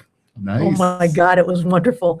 And then, so I then did a second load on that. So I have like all of Detroit loaded in. And then what I'm going to try to do is try to load it by county, because it's going to be easier outside of, Wayne County to do it that way.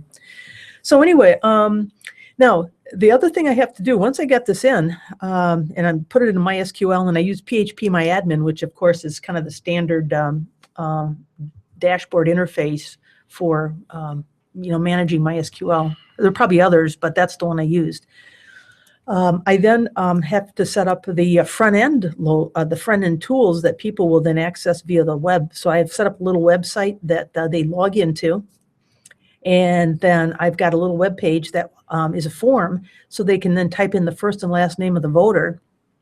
They press the submit button, and those values then are passed to a PHP page that then will run the SQL query against the data, and then will return a list to the user to show that here's the voter's address as published, because that's how they have to validate. So instead of guessing, these people are now going to be able to know as soon as they collect signatures how many signatures on their petition is valid, so that they'll have a running total and they'll know how close they are. Because when you're trying to recall somebody, I mean, it's usually kind of a ragtag effort. I say that in a very respectable way, but it's kind of, these people are not organized to kind of do that kind of thing on a regular basis. So that's why I was trying to help them out. So those are the tools that I use for that part of it. Now, there's another part when you're going to collect, when you're going door to door to collect signatures. One of the things you don't want to do is to hit every house on the street. Now you're thinking, well, why wouldn't you want to do that? Well, if 3 of those houses don't have registered voters in them, why would you want to go to that house? So the other aspect of the qualified voter file that I'm working on, and I haven't got this completed yet. I'm still working on the query because what we're doing is we're creating what are called walking papers. And so what people will do is they say, we're going to be hitting these streets between these, these house numbers, say, 1800, blah, blah, to 2100. So what I'm doing now is I'm creating a web form where you plug in those two values, the street and the city, and then you press the button and then up pops the whole list of all of those. Nice. And then you hit print and then you know which houses have registered voters. Exactly. So if this house has no registered voters in it, you go right by it. That's right. But here's the thing. There's another little extra step you got to that I'm doing too, and I'm using Calc for this, another open source tool, of course. What I'm doing is I'm taking, and I haven't figured out yet how to download that in or have it generate a Calc file, .ods, I think it is, file, to open up in Calc automatically. It is basically a kind of a copy and drop it into a Calc sheet, because those addresses, when you think about it, there's even, odd, even, odd. Well, when you're out on the street, You want, right. exactly. All the evens and all the All others. the evens Yes. on one side, yeah.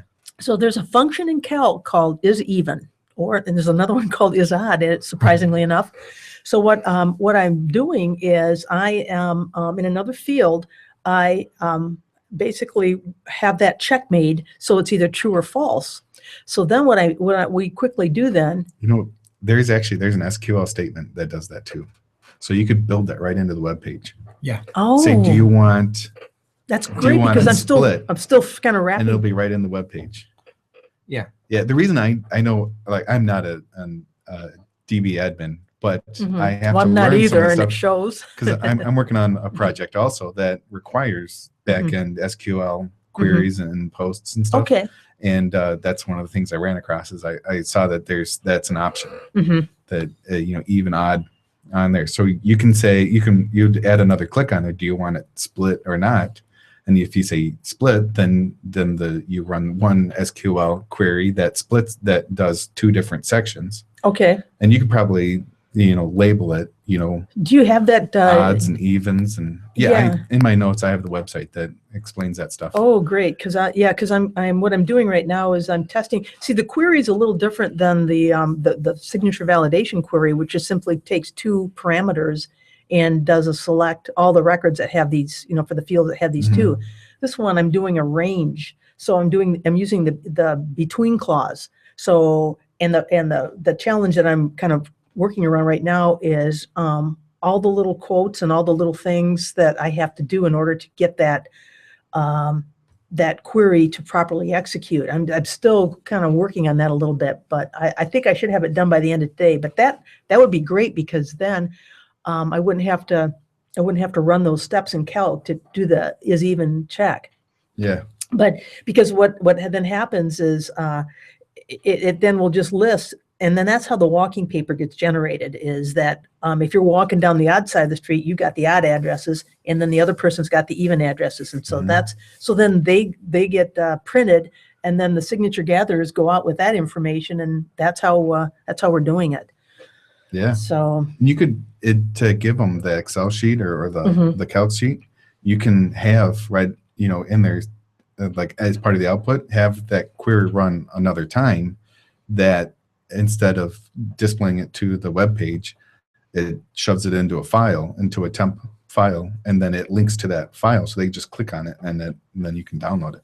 see, and I had done some Google research and saw that there's a way to do that. I think you have to define MIME type, or there's some other little things you got to put in place there. I know that's one of the options. If you're looking at the way PHP MySQL works, one of the options is to download direct to an ODS format. Actually, it'll do Excel too, which I thought was kind of neat. Right. Yeah, but it'll have some direct downloads to that open document format, so it makes it real easy. I'm wondering, I've never really played with it extensively, but within there is a PHP builder. So after you write the query in a query works, then you can export it, and it's supposed to export some of the PHP code necessary to make that happen. I think yesterday when we were doing our show prep, that's how I'm calling it. You had mentioned that there were some sites or some places, and I was Googling while we were sitting here, and I was Yeah. looking at some of the SQL builders. There's a couple of them. There's something called Fluent PDO, and there's a couple different tools that you can Okay. load. That's what they're designed is to help write the code. Like if you understand the queries, it helps write the code base to build in forms and for the queries. Yeah, and I think, see, one of the challenges with this query is that I was going to try to build it from scratch, and it's always better if you've got some underpinnings in place and you just have to plug in what you need. Yeah. Yeah. Unless you're well versed in SQL query building, which I'm not. No, I will me either. And confess. I do it. I know enough about it that I use it to do queries against the database that our system's written in when I need information out of it, like when I'm trying to do some statistical information. But I'm by far no expert. I usually just lean on some friends to message. Right. Yes. So, but anyway, so that's really the last piece, because what I did before is I would just run the raw query and then take it right out of PHP My Admin and download it that way. But what I think it would be better to do is to have it on a kind of a web front end where it can be generated, and then you click on it and then it opens it. Right. And especially, Tony, if you're able to generate the odd even. So I'll have to. I wonder if you put this on GitHub, or I cannot too, as I'd mentioned my friend Phil before, who's got a GitHub. He is also on the side of Recalling Snyder and open source guy, and maybe able to help us with this really quickly.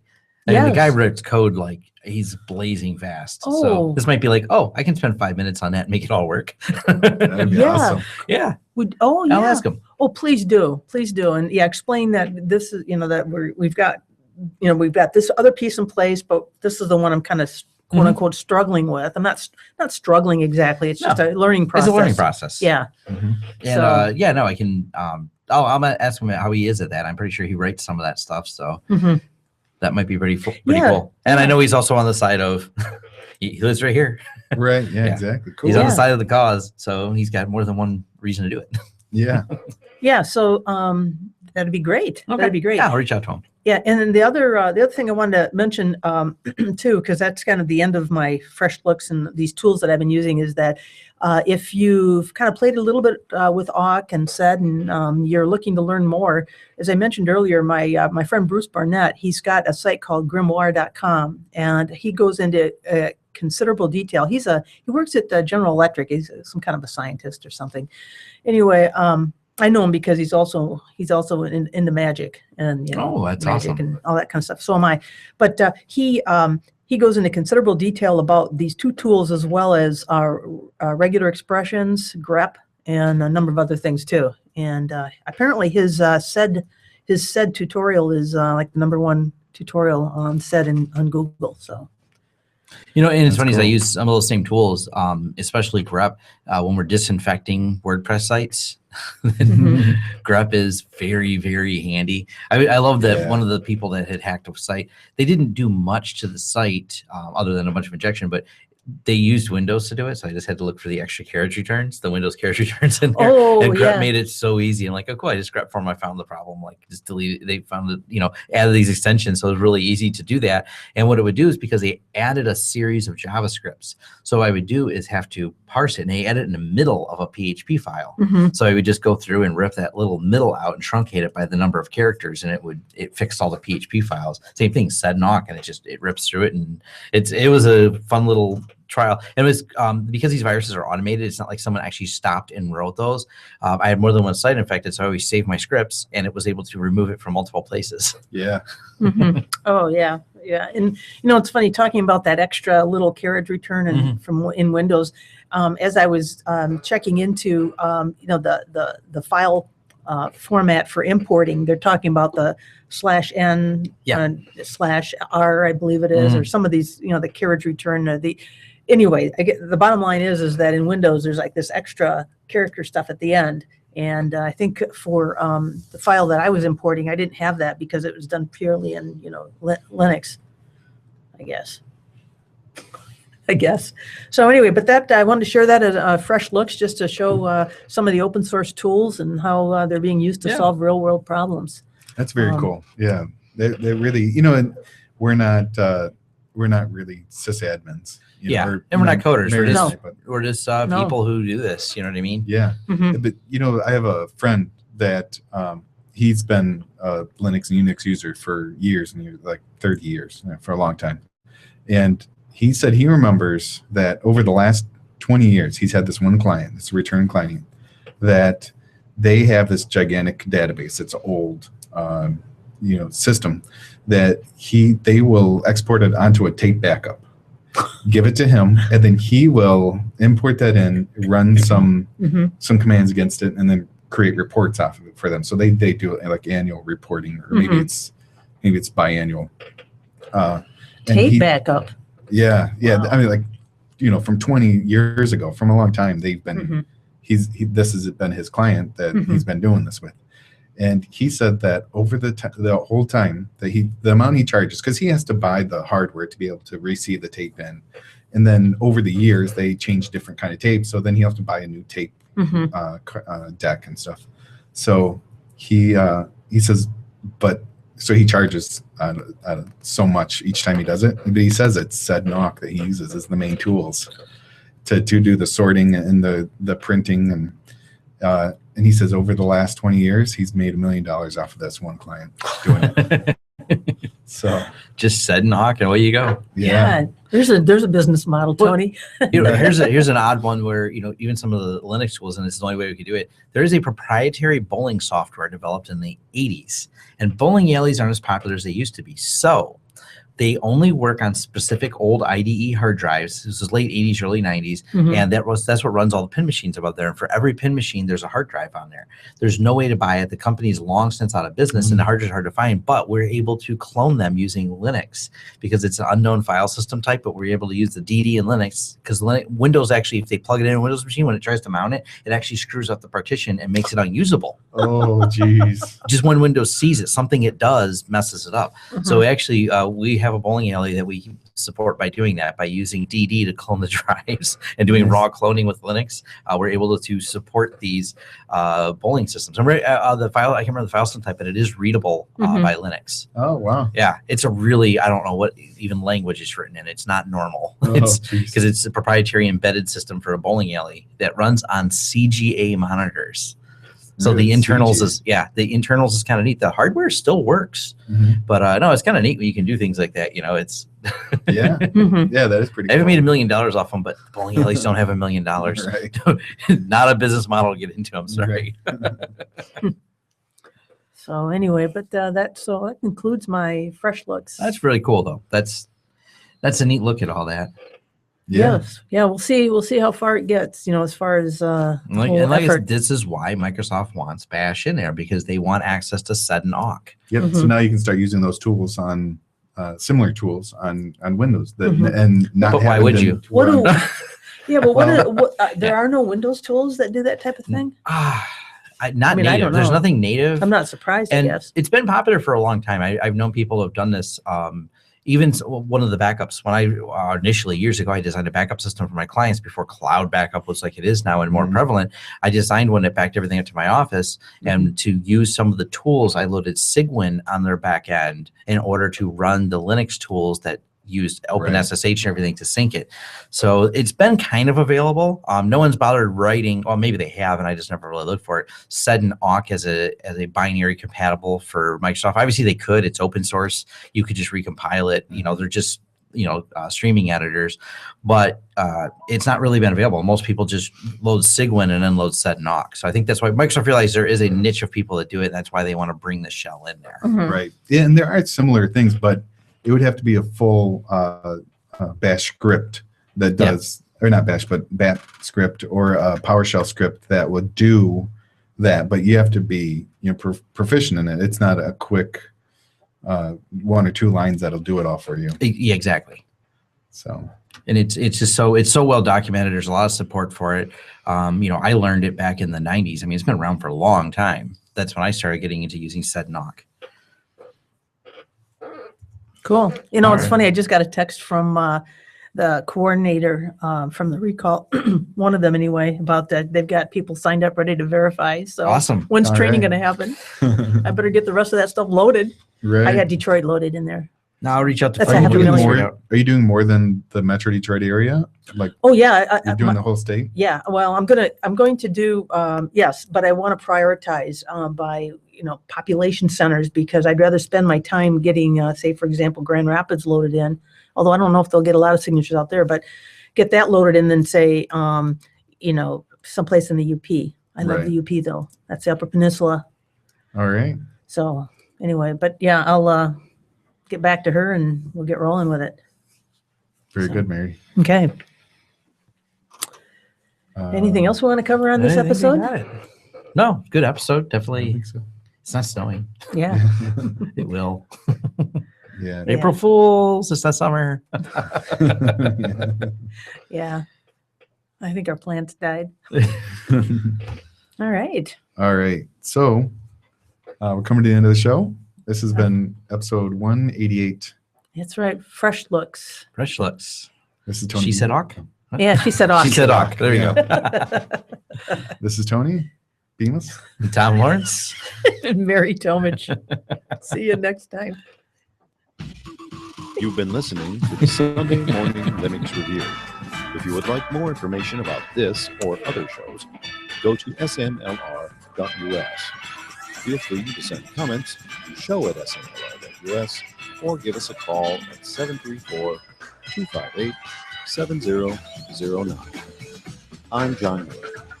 If you don't like it, you can Bite my 8-bit metal ass. That's bite with a Y. All right. So just want to say goodbye to everybody that's still on the stream. Yeah. Yay. Thanks for listening in or watching. Yeah, thank you. And we'll see you later. And Eris Yeah. says hasta luego. Yep. See you later. Okay.